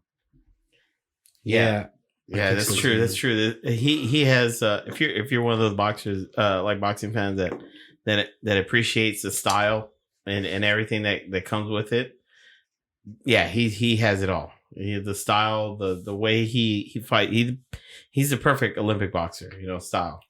And there's just not a lot of power behind it. But maybe he gets it later on down the line. Who knows? People always gain it down when they get older. So yeah, Joseph Jojo Diaz Jr. He's 32 wins, 1 loss, 1 draw, 15 KOs, an aggressive southpaw with solid boxing skills. But Diaz, he likes to step in, get on the inside, and put it on you. You think that southpaw's gonna cause them issues? Maybe early, man. I think this is gonna be a competitive fight, but with. I think he'll make the adjustments to not make it. Yeah, my pick is Haney via decision, man. I think he's gonna pull the decision off. I think he's gonna be competitive, but I think he's gonna win pretty much every round comfortably. Yeah, I think that southpaw is gonna throw a wrench in the game plan for a little bit, but it won't make it to the point where he's losing. Fuck it. Quote me on it. I think Haney stops him. Jamie, if you want to bet that. I think Haney stops him in the late rounds. By the way, I beat Jamie this week. I know he's last, but you last, man. Well, not last place, but you're last seed, right? Who, me? In the playoffs? No, Jamie. Oh no, he is now. Yeah, he is. He is now. We're all trying You're to welcome, avoid Jamie. Nah, man, we already know. I already know it don't matter if you make the playoffs, anybody can win. All right. Any other picks or predictions for this fight? Nah. All right, I'm gonna kick it over to Jeff for UFC Font versus Aldo, and we're gonna kick it off with Brad Riddle versus Rafael Fazid? Is that his name? Yep, yeah, man. That's a lightweight fight between Rafael Fazid and Brad Riddell. Dude, these are 2 awesome prospects. I don't believe either of them is in the top 10, but they are really good lightweights, man. They have a lot of potential, and it's gonna be a really tough fight to pick, man. I mean, a really tough fight for me to pick. I'm gonna go with fuck, dude. It's so tough. This is a 50-50 fight. It really is, guys. It really is, man. And I've been thinking about it, and I don't know if I can make a pick, dude, because I think like Riddell, he's gonna be at a disadvantage on the feet for sure. So like, because I think Faziev is just, his striking is phenomenal. You got to check him out if you haven't. I think what's going to decide the fight is can Riddell get the fight to the ground? Can he, use his wrestling? And I don't know if he can, man. But like I said, that's the key to the fight. I don't even think he's gonna get a chance to. I think this is a quick fight. Think Faziev knocks him out quick. Well, dude, Faziev has so much power, man. Everybody starts. He has so much power. Yeah, man. This is friends becoming foes. Former training partners at Tiger Muay Thai, man. Yeah. So this is gonna be good, man. This has violence written all over it. And they I'm more than sure that. Sorry, I came out late before you came out. No, you're good. You're good. I'm more than sure. This is the type of fight that's gonna give DJ a stiffy. Oh, definitely. I'm gonna get a rise on this one. What are you guys' picks for this, man? And anything else you want to add? Man, I don't know, dude. I'm gonna go with Faziev. I'll just say that he'll be able to keep the fight standing, and he's a better striker. So I think Faziev will get it done. I got Faziev just because every fight starts on the feet, so he's already starting off with an advantage. Yeah. So I give it to him. Luis? Yep. I said Faziev in the first round. Knockout. Ooh, yeah. I guess I'm gonna be the different one. I got Riddell. I think he's gonna weather the storm and turn it up, and then later in the second, third round, and get the decision, man. Yep, that's good. Shit. All right. Any other fights you want to talk about on that card? There's a couple good ones, man. Like just to mention real quick, Yeah, go ahead. Alonzo Menafield versus William Knight's gonna be a good fight. Someone's getting knocked out there. Then of course I gotta mention the legend Clay Guida is also on the card fighting Crazy, right? Leonardo Santos. You're gonna be getting slapped before it gets to that. I feel like my grandkids are gonna see Clay Guida fight. I know, right? Then we got Jimmy Crute and Jamal Hill, another good fight. Last time we saw Jamal Hill fight, I want to say is when he got his arm broken. We were watching it here. I think it was downstairs. He broke. What was it? That Greek dude. Was it broken or Paul was Craig. it dislocated? Dislocated. Yeah, dislocated, something like that. It was, It was arm weird. would grow 'Cause, nasty. I mean, it's only been what 2 months, 3 months on a broken bone. Yeah, I don't. No, it's it been was just longer a than dislocation. I that. think. But honestly, he fought before this. He had another fight, so he June. Yeah, it's been like 6 months. Yeah. Yeah, that was his last fight, though. Oh, it was. Yeah, that was I his thought last he had fight. taken another fight after Paul Craig. He might have taken another one and it got canceled, but he hasn't fought 5 since months. then. Yeah, he should have taken one last month, I think, but it got. Yeah, you're right. It got canceled. Yep. Yeah. And then, of course, the main event, guys, we got Jose Aldo, the legend, versus Rob Font, an up-and-comer. Such a good fight. And what a spark, right? Jose Aldo coming back the way he looks. Hey, they're actually surprisingly around the same age. I thought Font was way younger. Yeah, it's just the miles. Just the miles are a little different. younger. Yeah. Younger is in like. But man, I think Font has the best jab in MMA. That's now, true, man. but you know what? Hey, we thought who was I don't know. Aldo's last I think opponent? Piotr Jan's got a pretty good one. Who was Aldo's last opponent? Oh, that he beat. Munoz, Pedro Munoz, I think. Pedro off the top of my Hey, head. he had a better leg kick, but fucking Yeah. Aldo showed him what a leg kick is, right? Oh, I don't think anyone has better leg kicks than Jose Aldo.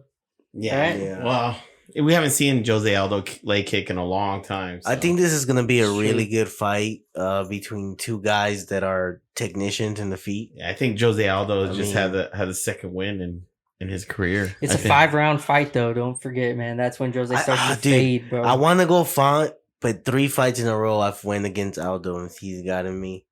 So I'm going to go Font. I think the way I think Font wins. I got Jose Aldo just because he's a legend, and I see a Randy Couture effect going on with him right now, where he's getting that second win, Right. and I think he's gonna push for that belt again, and I think I'm not gonna say he's gonna win a belt again, but I think he's on that run Yeah. to get a title Forget shot. to play the. Yes. All right. My pick is Font. I think he's gonna get the unanimous decision, man. I think he's gonna use that jab, flick it out, work behind it. It's MMA, so he's gonna mix it up a little bit. But I don't think there's gonna be too many takedowns. But I think Jose Aldo, his key to victory is the leg kicks, man, for sure. Yeah, that would get that distance. Yeah, man. Rob Font. I'm gonna go with Font too. Reluctantly, I don't like to pick against Aldo either. But his last 4 fights, he beat Sergio Pettis, Ricky Simon, Marlon Moraes, and Cody Garbrandt. Those are Font's last 4 fights. Those are some pretty good names right there, dude. So, yeah, I'm gonna go with Font. I think that Aldo is gonna start to slow down. But also, dude, I can see this fight being fought at Aldo's pace. I don't think Rob Font's gonna really put it on him and exhaust him the way that other guys have, And I think that's where Aldo's gonna get the experience. He's gonna make it. He's gonna run his own. He's gonna make it his own gate fight. I'm gonna go with. I changed my mind, dude. Like I'm gonna go with Jose Aldo, and I think he'll win by unanimous So 2 decision. Fonts and 2 Aldos. Yeah, split. Yeah, man. Split panel. Font doesn't I like really this. push the pace, and to me, that's the way you beat Aldo, dude. You're not gonna. I don't think he's as good of a striker as Aldo. I don't think he can outpoint him for 5 rounds. I think the way you beat Aldo now is by getting in his face, tiring him out, and finishing him like Jan did, like Max did. Yeah. But I don't think he's gonna outpoint him for 5 rounds. I'll go Jose Aldo. All right, guys. Sunday night, Gervonta Davis versus Isaac Cruz. I wish we were seeing the Rolly fight, but we're not. Wow, what a good weekend, right? Yeah, I know, man. This is a great weekend. Let's get right into on it. Sunday, right? Yes, Sunday Competing with night. football. You're gonna miss football, but it's okay. You'll miss those. No, you won't. This is Monday Kind of night. miss football, but It'll be on my phone. You'll probably miss It'll be football. on my phone. yeah. So wait, miss football? No, Sunday night. The Yeah, fight will be on my phone. Oh, Well, okay. no, The fight will who's be playing during Sunday Sunday night? night football. I have no idea who's playing Sunday night football. It depends. I don't have who's- it by who's memory. playing. It's gonna be hard to get my eyes off football. I'll tell you that right now. Yeah. Let me see who's playing Sunday Well, night. actually, guys, this is a really good fight card. So my eyes are going to be the fight's going to be on the big TV, and the NFL is going to be on my phone.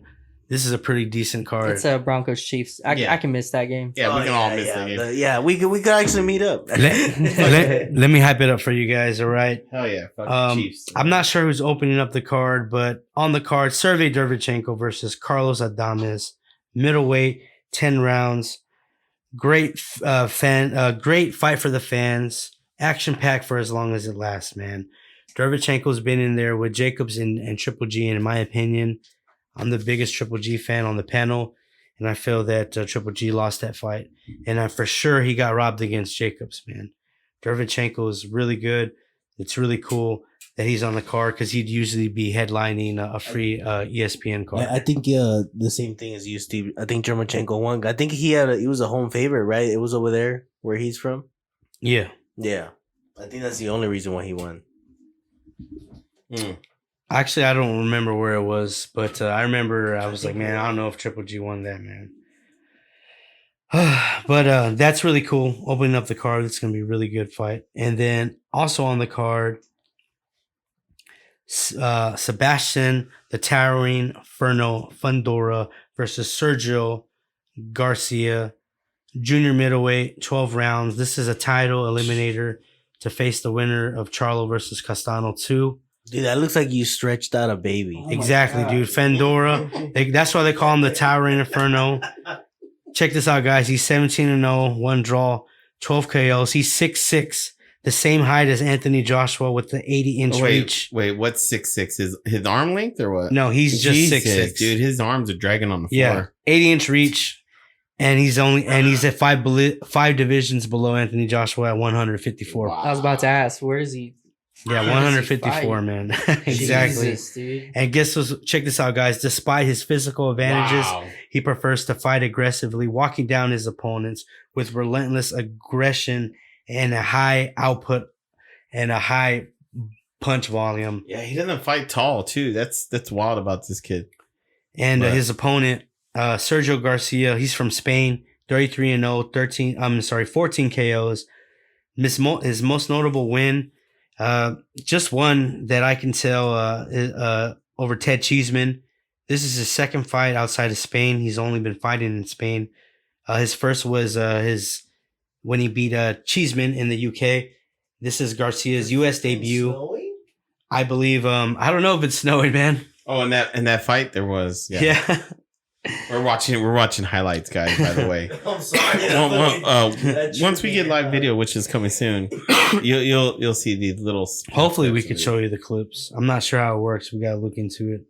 But I think as long as we show them, Garcia is actually pretty talented, man. I believe the angles and the speed of Garcia are going to give Fundora problems, especially when Garcia doubles and triples up his jab. And out of all the European champions, I feel he's one of the best, man. His fighting style, sort of Joe Kawasaki-ish, man.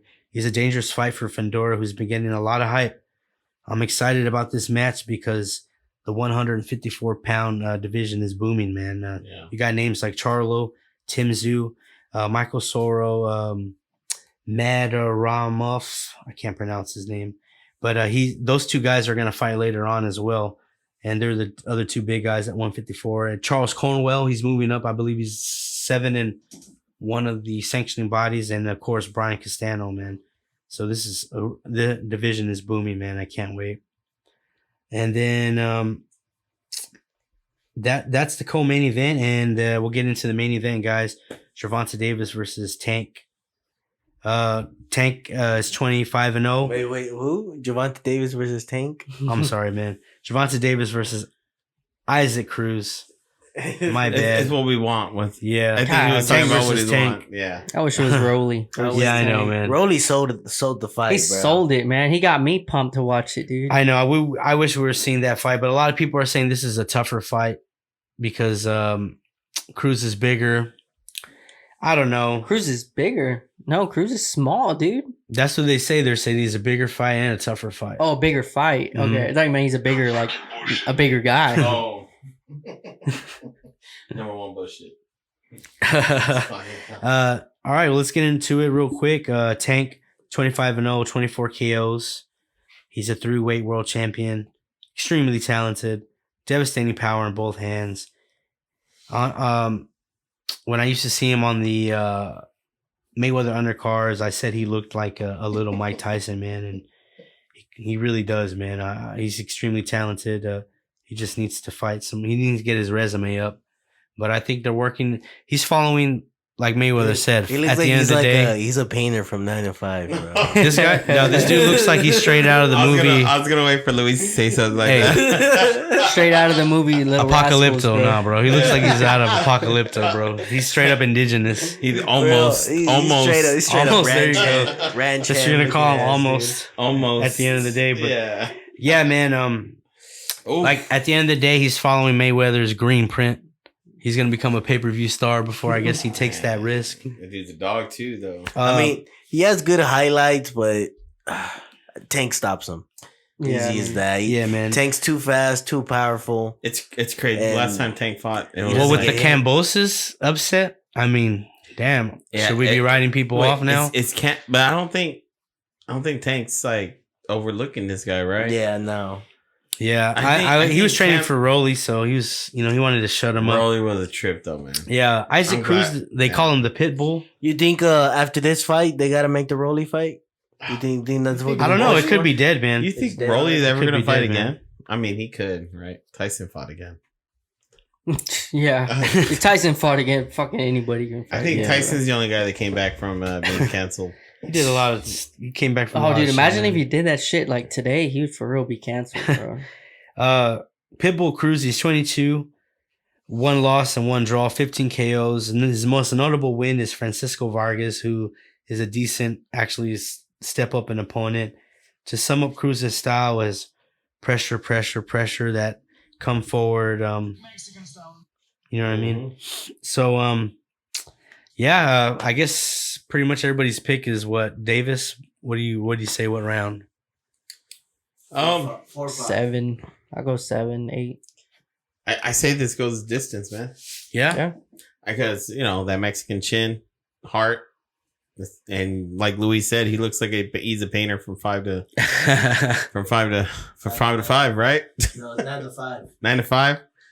Nah, man, that's too late. Nah, That boy looks- They're Look 5 at to that. 5. You know they're 5 to 5. They work 12-hour days. He looks like he has some secret code in his DNA, bro. He looks straight indigenous. Yeah, Bro, man. That's the last Mayan on the earth. Like, Yeah. yeah, dude. Oh man, I just want to hear him talk. Like, He talks and whistles. no, they usually like people from ranch, like they just have a weird They have an Mexican accent. Yeah. It's like, ¿qué estás haciendo? Like ¿Cómo vas a fucking- estar, señor? Like, Is it like Chapo in the fucking Narcos? almost, Almost like that. I was like, damn, But- Chapo but- really sound like that? but more, Yeah. More ranch. If you haven't seen Narcos, it's a really good show, guys. It's already like 3 or 4 seasons in. Yeah. It's a Pretty good time good. to go in when it's late. In Netflix, seasons. sponsor us. One Championship, sponsor us. Try it. Combat, sponsor us. The official podcast of one of you guys. You just got to pay up. You know what I'm saying? Yeah. Buy us some more equipment. Or push your name out. You know what I mean? But yeah, that is all we have for the fight previews. And we're going to take a quick. Oh, hold on 1 second. Sure. Guys, don't forget to like, subscribe, and all that good stuff. Oh, you're right, man. We're trying to share. We're trying to grow that YouTube channel. Hit that like button. It helps with the visibility of the show and all that nerd stuff. We're going to really need your help to grow this channel, guys. And I guess without further ado, we'll be right back.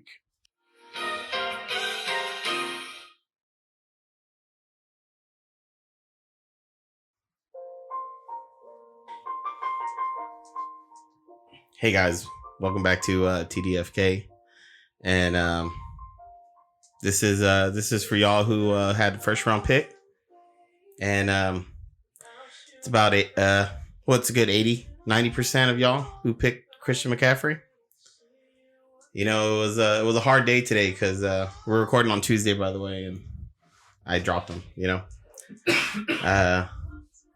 And that sucks having first round pick. You get the best guy who has all of it. Catching, the footwork, the speed, the vision. Just doesn't have the body, you know? It's hard to say, you know, yep.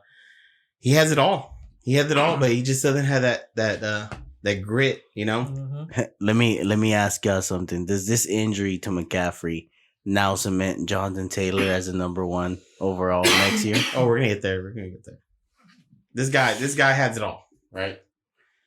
But the points, the numbers, he puts them up when he's healthy, and that's the key word, healthy, right? Because he ain't healthy. Mm-hmm. You know, there's a couple of people who are falling down the line. You know, like Kamara, he's up there. He's top 3 always, top 3, top 4. Can't be healthy. I have him too on another league. Golly, I'm failing. And then you know, those who had Derrick Henry, what a shocker. He got hurt. You can't have a guy who puts 2 back-to-back 2,000 yards seasons and expect him to be healthy. There, dude. He was on his way for number 3. Mm-hmm. I'm pretty sure I said that before this season. I was like, he's on his way to getting hurt, man. Yeah, like, yeah, you did. You said all that wear and tear, you know. And I thought I was gonna give him 1 more year, and hopefully the coach would have backed off on him, but they didn't happen. Just like you know, well, Christian McCaffrey, bro, I dropped you, man. I hope you get better, and we'll see you. Maybe 8th pick. I could see him going still in the first round, but definitely not like in the top 3 anymore. I say top.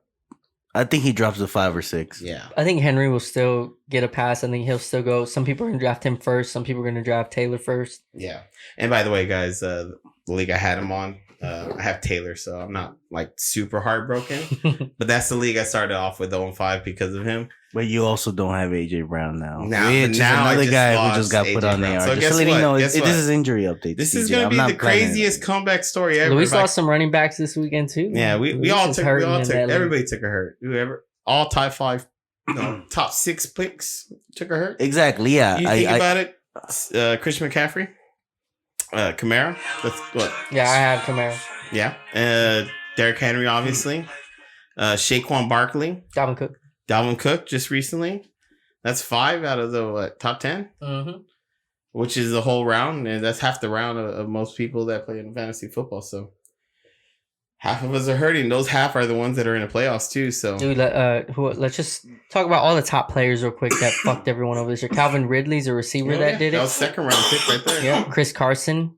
Is a running back that people had, and he fucked everyone over again. Allen Robinson, which in my opinion should have not been that high, but I mean, people still he's a solid 3-4 round pick. Solid 3. That's your either if you do running back to back. Would you do running back receiver? Hopkins too was a bust this year for where you had to pay for him. Hell yeah, he was a bust. I have him on my other league too, and he's gonna be back just in time for playoffs. But we're solid on the playoffs. We clinched it already. All of us here clinched the playoffs in our NFL league. So, but man, what a tough year with injuries, man. There's so many injuries. Last year was because COVID. Dude, in one of my leagues, again, I'll go over it again. I've said it before. I had McCaffrey, Ridley, Carson, and Antonio Brown in that league, and I'm almost eliminated, man. I got to win out these last 2 weeks. And I need the guy in front of me to lose once. If he loses once and I win both, I'm in. So I still have a chance. But, dude, it's been so hard. If nobody would have gotten hurt in this league, dude, check this out. So if nobody would have gotten hurt, I would have Josh Allen, Deontay Johnson, Christian McCaffrey, Chris Carson, Justin Jefferson, Jamar Chase, Antonio Brown. Jeez Louise.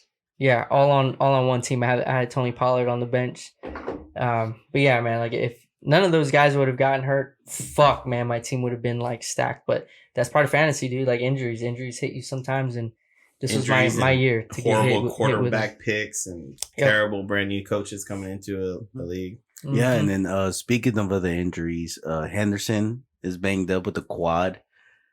He's most likely going to be a game time decision. It's really hard to tell what he is. But I hate game time decisions, bro. Yeah. I sit him. Even if they're a go, I sit him. And then Swift as well with the shoulder, right? I believe. I think he's more likely to miss. He's like doubtful. Yeah, yeah. play. So I mean, He's probably gonna miss 1 week for sure. I mean, Swift. if you leave it somewhat competitive, I believe Jamal Williams should be picked up already. You know? yeah, Definitely. definitely. He's definitely on my second to pick up list. We'll do this pickup list later. Wait, I For mean, running backs. I mean, by the time people listen to it, waivers were already passed. Well, it'll be out tomorrow. No waivers. I is know tomorrow. waivers. Oh yeah, passed waivers tonight. is tomorrow, Yeah, so there's yeah. no point. Yeah, Yeah, but it's no, a tough one. yeah, it sucks. Like I said, I traded Chubb for 2 running backs, and now both of them are hurt. So Oof. You know Damn, what? he got lucky. You know what? Right? I kind Cooper the with trade I regret. COVID. The trade I regret was Christian McCaffrey for Cook. Fournette. And They offered you that? Yeah, Oh, Fournette and Dude, Leonard Fournette is a running back 6 right now. I know with that 40-point game, man. yeah. So yeah, I kind of regret. It was for not Fournette and who? a tight end, but they wanted Kittle, Yeah, Fournette and Kittle. They wanted McCaffrey and Gronk. man, you'd That would've be been- good right now. Yeah, I would have been great. He would have had the 40-point game for you because you would have already had him, right? He offered you that trade. Yeah, he before. offered me that trade Oh, way 2 long weeks ago. ago. Yeah. So it was CMC's first full game. Mm-hmm. Yeah, it was kinda like hard to during trade. the trade deadline. It was a tough one. It was a tough trade. So Yeah. because he was just coming back from injuries, and Leonard Fournette was already starting to have a tough week. I had high hopes for McCaffrey too, man. Like I thought about trading him once he got healthy, and I was like, no, you know what? I'm just gonna hold on to him. Like I think he's gonna stay healthy the rest of the year, and he's gonna do good. You know, like I'm gonna hold on to him. Cam Newton's looking okay, not great, but he's looking like he'll get him the ball at least. Now his fucking Yeah. ankle or some shit's bothering him. Dalvin Cook also got hurt. Something about tore his librium on his shoulder. The one thing I didn't understand is because they said he had this injury before. So what I don't understand is did he excuse me, did he re-aggravate it or was it the other shoulder? Ooh, That's a good question. man. Yeah, I don't we'll know. have to look into that, but they say he's probably gonna miss 1 or 2 weeks. So Yep. somebody in your league should have had Madison like me, you know. Mm. But These are important games to be missing too, man. Yeah, The end of the we're end at of the we're season. at the cuffs of it. You know, I've been playing fantasy for like 10 years. I didn't realize that people go on a point scheme. Like, Oh, what I was telling you earlier, yeah. on Like- the text group, he was talking about head to head are always killers because I think our second highest scorer in our league, in our NFL league, isn't going to make the playoffs because all the matchups that he had, they blew him out of the water in every game. So That's what I was which saying. is Like, crazy because didn't he just lose to you, Jeff? And you were like the highest scorer. I was a He high the- scorer. and That's he a was the perfect second example. highest scorer. Yes, he would have beat anybody else in the league that week except for me, but he was matched up with me. So like that's a part of fantasy that really sucks too, Yeah, man. I is feel like that was me last year. I mean, we all have it. It's right It's skill, knowledge, and luck. and luck. I think if we had this, I mean, I've been playing for almost 10 years with a little over 10 years with the NFL app with our group, and if this would have happened, I would have definitely have won 2 championships in that league. Oh, yeah? If it was a point scheme, because but those point schemes kicked me out. I mean, I didn't make it because everybody I matched up with outscored me. Yeah. What do y'all think? I know Jeff had told me about it. He wanted to push where it should be point scheme based, but I feel like I was telling him, it takes away the excitement of matchups and talking smack and. Yeah, you know, I stuff agree, man. Like that. that's fun. Don't get me wrong. I'm super competitive, you know, and I like to go head to head with people too. But then I think about like how, you know, like in just this yesterday, dude, one of these guys in my other leagues, he scored 97 points and he got a win, and it's a crucial win. Like he needs this win to stay in the playoff hunt. Wow. He got it, and then a guy who's also needs a crucial win put up 134 and lost. So I'm just like, bro, that sucks so bad, you know? Like that's just matchup. Yahoo did that. Like Yahoo made the matchups that way. Yahoo's the one that put him against him this week, you know? And like the players that you have, like when you get matched up with somebody, sometimes you're gonna have fucking shitty matchups, you know, and your team's not gonna do so well, and you're playing against somebody who just happens to have really good matchups that week. Like there's a lot of things. And I'll be honest, that's the way. Like when I started off with that 0-5 start, Mhm. the way I played my lineup was strictly matchups. Like I sat people that I shouldn't have sat, and I played people I shouldn't have played. But it's just because who that team was playing that day, and if you really want to get into it, you look into the weather too. If it's going to be rainy, it's going to be cold, and you got looking. Man, it takes a lot of time out of your out of your day just to figure it out. If you really want to grind that win, play matchup. Matchup's the way to win. If you're playing versus, if you're playing against other people. But that's the only way I got back in. Is because I played the people I should have played, like I by the matchup style, and that's how I kept getting these wins. And these guys, the people I played, they were playing their elites, which is what you should play, right? Everybody tells you play your elites. You play Hopkins no matter what. You play, Allen no matter what. Yep. Then at the end of the day, I feel like that's what we're all after, right? We're all trying to score the most points we can possibly score, and I feel like that's why total points league is a good idea in some ways because of that. Yeah, it takes some of the fun out of that head-to-head matchups, but instead of you being head-to-head with one person every week, you're head-to-head with everybody. The standings are changing with every play because everybody's scoring points. You know what I mean? Yeah, but one thing I see is scores are never close. I feel like one team we just have a really good year and outscore everybody by like 200-300 points. That's the whole objective, though, to outscore your teammate. To outscore your league, Luis. Let me ask you this, though, like matchup wise, if you're doing matchup wise and you're going out of score, no, not matchup, sorry, scoring wise, you think more trades happen? That's a good question. I've never been in a league like that. I've only started looking into it like the last 2 years because it's interested me because I hate seeing how people who have a really good team score really high and miss the playoffs. And I think what started that was you got to think about like these apps that you can bet on, because that's the Thrive. way they There's run. One called Thrive Fantasy. Yeah, you can bet. And on. you can just bet on just matchups for the week, and makes you wonder. That's what started it. Maybe, yeah. Because I never heard of it, and like I said, we've been playing for 10 plus years. Yeah, so it's wild. But man, if that was the case back then, I would have been. I would have at least won 2.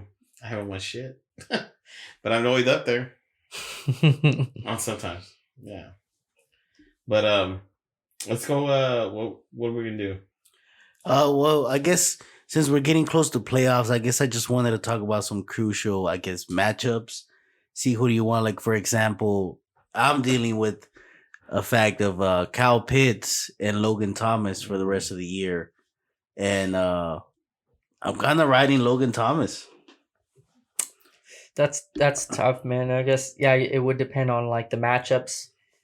For sure, it would depend like on the matchups. I don't have either. I have Logan Thomas in a league. Picked him up because I have Darren Waller in that league, and Darren Waller might miss a game or two. I actually dropped Dallas Goedert for Logan Thomas. Oh, okay. Yeah, and he was involved yesterday. He got red zone look, and I don't feel like Dallas Goedert. I'm talking about Thomas. Goddard, on the other hand, I just don't trust Jalen Hurts at all, man. Dude, Goddard had 1 catch for 0 yards. But he only had 0.5 points. Yeah. You know that game, the Eagles game? Everybody dropped the ball. Everybody. Yeah, I saw that. They could have won the game, right? And people say like it's contagious. You drop the ball, everybody drops the ball that game, right? That's what they usually say. Mm-hmm. You get people dropping the ball on easy passes, and the whole team starts dropping everything. Yeah, but I mean, even on the good days he's had, he hasn't got past 200 yards. That's true. Hurts. Hurts. I'm talking about Hurts in total. Yeah, he. That's what I'm saying. You're saying man. about how people dropping the ball, but I'm like, still, even on good days where they are catching, he doesn't get past 200 yards. It doesn't matter. He's running. He's rushing. Yeah. And that leads me to another player that I think is a concern that I have in a league and who I'm going to bench is Miles Sanders because Boston Scott is getting too much work. Well, no, actually, he's on my list to pick up, by the way. Miles Sanders got hurt. I think it was like an ankle thing. That was another worry of mine. He had 16 carries, I think, for like 62 yards. No, he had single-digit carries, and really? Boston Scott I think it was had 9 carries. Yeah, 9 carries, there you go, 9. And then he got hurt, and then Boston Scott had 15 on my carries. list to pick up for the Christian McCaffrey drop. But yeah, and Boston Scott also got more targets, but like I said, Louis said he got hurt, so that changes things a little bit. But still, like if he's still getting hurt, he just came off IR.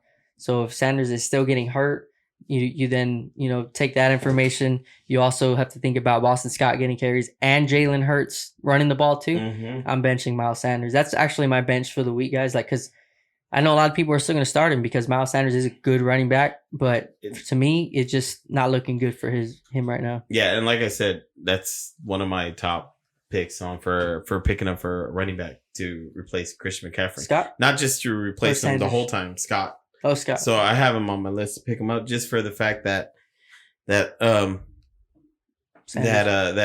can fill him in whenever the matchups feel better for him with other people that I'm trying to pick up this week. So, what about another matchup? People might be debating about starting Thielen or Jamar Chase. Thielen plays the Detroit. Jamar Chase has been a fucking bust for the last 6 weeks or something like that. Yeah, and Thielen, I think Thielen's starting to roll. Well, it's just because the Bengals have switched to a running style game. I mean, Joe Mixon is averaging 30 touches, 25 plus rushing attempts. Mm-hmm, period. Mm-hmm. And by the way, he's a number 2 running back, my boy. That was good pick, Luis, for real. Yeah, Luis called that before the season that he's not giving up on Mixon yet, and it paid off. Oh yeah, dude! I think did you get him though? No, he didn't. I got him in the NFL, but I didn't get him in the TDFK you know or in the $400 league, which is where I wanted him. If you bet on him, what is that, 4 out of 5? How many years has he been in the NFL? Who? Mixon. I think this is his contract year. So 4 years? No, he just got paid. So this is his 4th year. Yeah. Okay, so 1 out of 4, you're gonna hit. On Mixon. Yeah, true. That's not bad. I mean, he hasn't. He's been out, and he doesn't have that much damage taken. I mean, he could still go a good 3-4 years. That's what's good about him. Though he's so young, and we finally get to see what Mixon can do. I mean, Steve and Luis, and I think this other guy named John. They're all about Mixon. I guess his college career was pretty good. By the way, Chase plays the Chargers, so I guess I'll go Thielen that way. Yeah, I'm going Thielen right now. I'm just not. Yeah, Thielen's starting to look good. Not confident in Chase, man. And then T. Higgins got a bunch of targets. He finally had his breakout game. This past week, I think T. Higgins passed 20 points finally, and the first time he did it all year. So, yeah. And then AJ Dillon, is he a flex now to y'all? Yeah, you can flex him. Yeah. Dude has caught every target that's went his way. That's good. That's nice, man. That's a good. I don't have him, stat. but I know he's been doing well. I know that Aaron Jones owners are pretty much fucked already, right? Yeah. Hollywood Brown, you think he's a flex? Yeah. Oh yes, dude. He gets a lot of targets for you to miss that. Yeah, I think he's wide receiver too. But still, Lamar Jackson sucks. I wouldn't be confident in him. I know. Lamar Jackson threw 4 picks in this last game. He's fucking terrible, man. Yeah. It's bad. He's good on fantasy wise, but just bad in general. I would be more confident having him, I guess, as my quarterback than I would be having his pass catchers because I have Andrews and it still worries me. I know Andrews is a good tight end this year. Andrews gets force fed though. That's the thing. Yeah, that's true. Yeah. I mean, I think he had 10 targets and 4 catches. I think Lamar Jackson. I think he probably drafted Andrews in his fantasy league. Yeah, that's the way he getting those forces. Josh Allen drafted Dawson Knox. And he did great last week, right? But yeah, I think he had 2 touchdowns. I think, right? Yeah, Dawson Knox. Yeah, 2 touchdowns and 30 yards. It was probably on the lineup. Yeah. Oh yeah, dude. I think Dawson Knox being back in the lineup takes away Manuel Sanders. I think you could just drop him. Yeah, but and it's crazy you say that. I'm also looking at Breida on that team. Oh yeah, dude, he's actually 12-man, pretty good. 12-man leagues. That's someone you might want to look into if you don't already have him. What about Waddle? Is he a starter for you now? Flat. Yeah, 12-man teams, he's definitely a starter. Oh, I think he's a wide receiver too for me. Yeah, he could be a 2. But I mean, the targets are there, dude. He's averaging 9 targets a game. Yeah. But have you seen Tua throw the ball? What's crazy though? Tua looks awful to me. No? The way it looks like as a lefty. As a football fan? That's not why. As a football fan, Tua looks like trash. He but does, if as a fantasy owner, Tua puts up the points you need. He puts up at least 18 plus. He's averaging around there. So I think he only had maybe a few games under 15 points. So he's not too bad on fantasy. He's like the guy from the Eagles. Yeah, I mean, I did see a stat on Tua saying about how accurate he's been or whatever, how much improvement he's made. But yeah, I know. I think he's just because he's a lefty. It just looks awful. Yeah, it's weird. I think that's what it watching is, Jeff. I like lefties though, man. Like Michael Vick throwing the ball. I love it. I like the way that But he was athletic. This two was not. I think that's what it was. yeah. That's Steve Young with a lefty, by the way. But yeah. Don't throw some Niner facts, by the way. Hey, by the way, they're on a winning streak. Is Tevin Coleman worth a pickup for y'all? I wouldn't. I mean, what is it? Michael Carter got put on IR, so Tevin Coleman had, I believe, 16 carries. It's weird. He's putting up some points right now, but The quality of the touches, though, is just not, for me. I wouldn't start him. You gotta look at where the Jets Did you start him? No. Where the Jets sitting, anyways. Well, now I would because I'm running out of running backs. So. Nowhere near in the hunt. Yeah. They're not in the hunt. Then don't worry about Coleman. Yeah.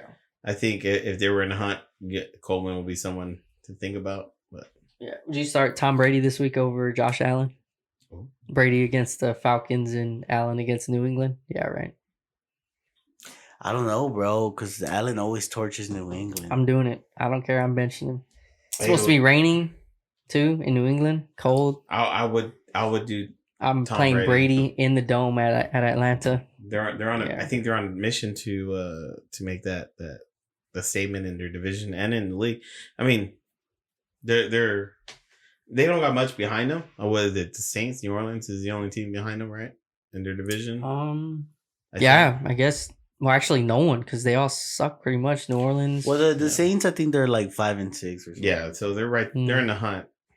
So, yeah, Tampa Bay. I think they want to make that gap and make that bye Oh yeah, the week. Cowboys play the Saints in a couple days. Thursday. They want to make that bye week. So, because the only one team gets a bye week. No, yeah, I think Tampa Bay runs away with it. I think it might be another Cowboys game. I mean, all they got to do is shut down Patterson, which he's been a beast. Dude, he's been a steal this year for sure. Yeah. Him and also about the other injuries, Debo hurt his groin.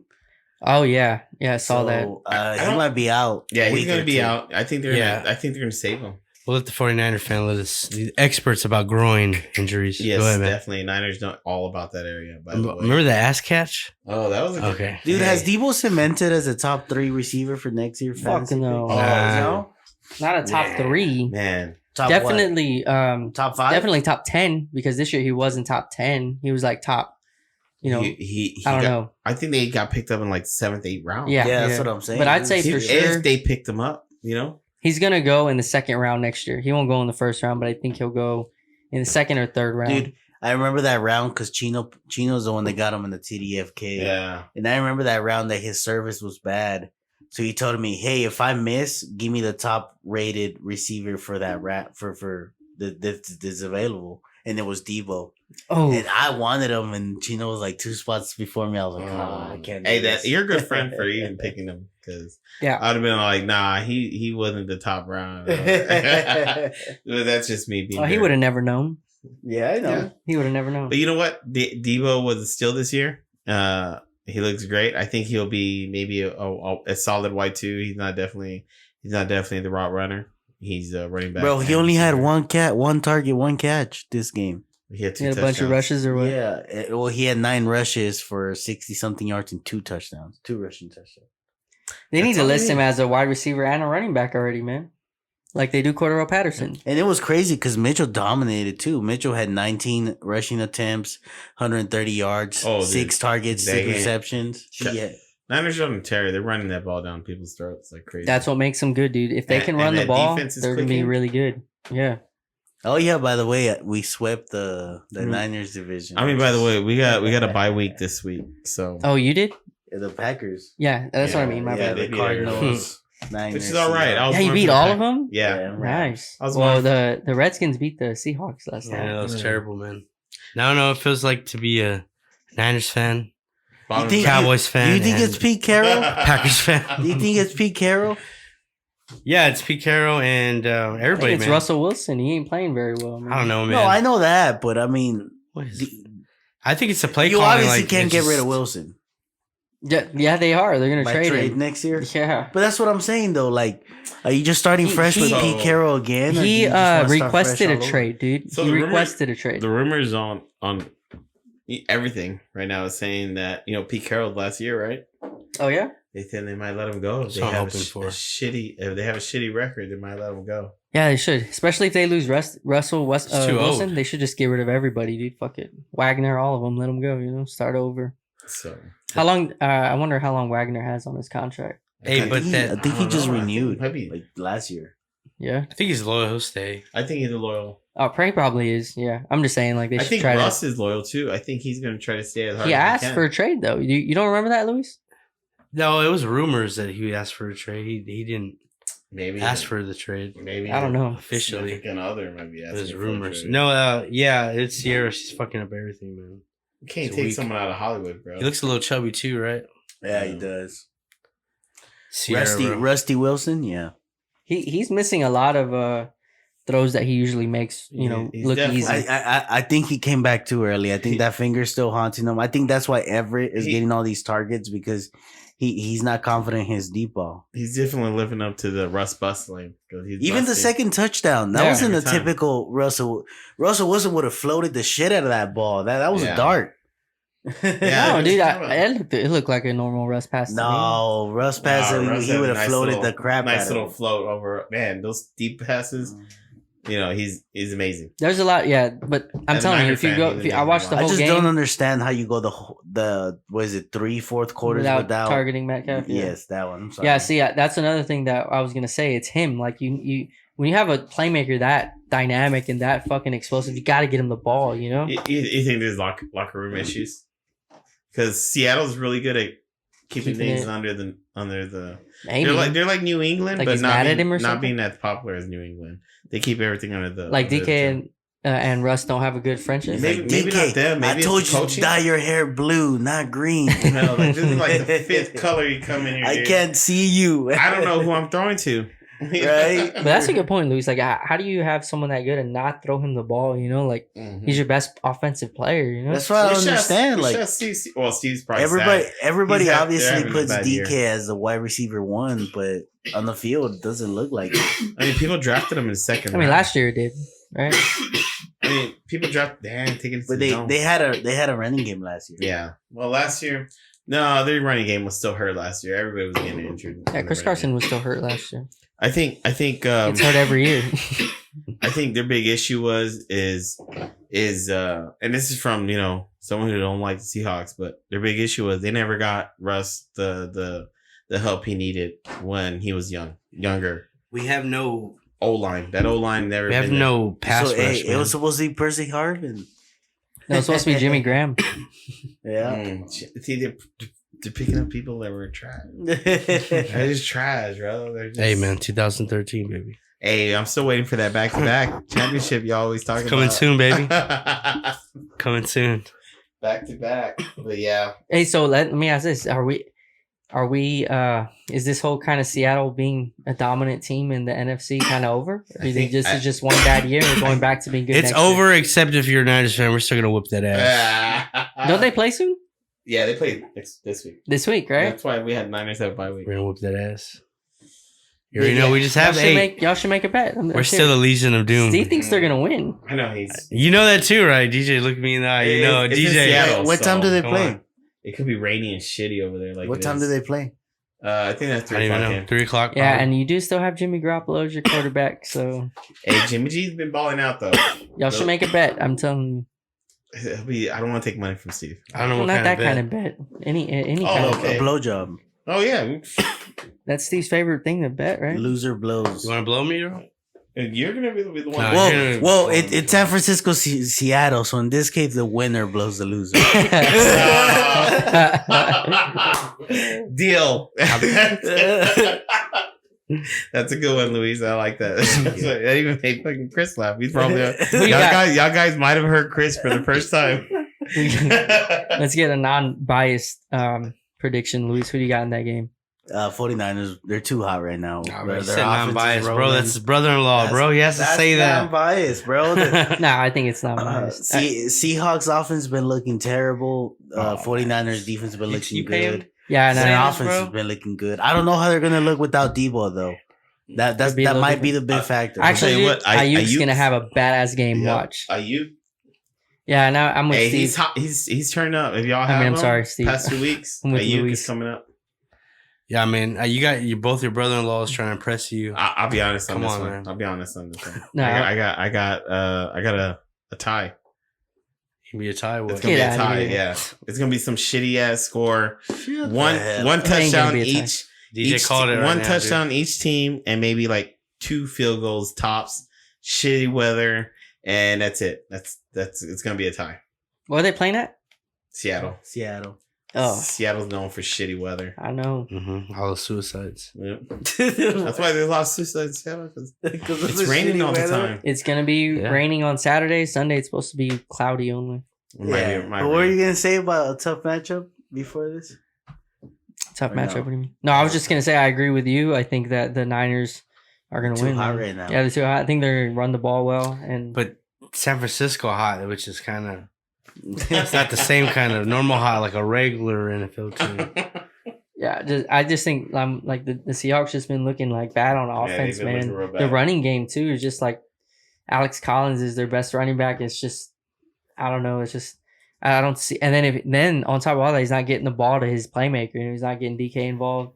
Just all those together, man. I don't like the Niners. Sorry, DJ, but I gotta go with the Niners. Actually, I am actually a Russ fan. I like Russell Wilson a lot, but he's not looking Hey, like same. himself, man. Same. I like Russ, but what can I say? He's on a shitty team. So Yeah, I like Russ, and he's on a great team. So for this year.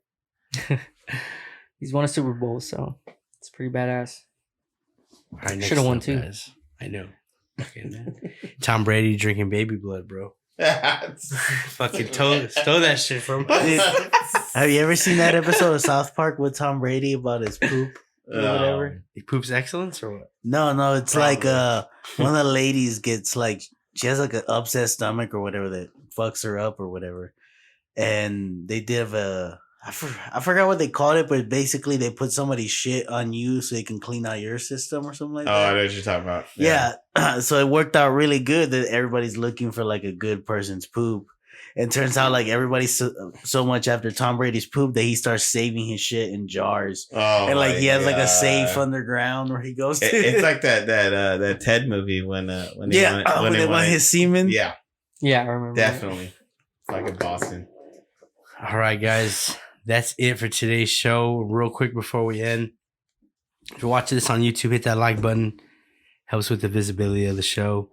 Subscribe, tell a friend to tell a friend. Until next time.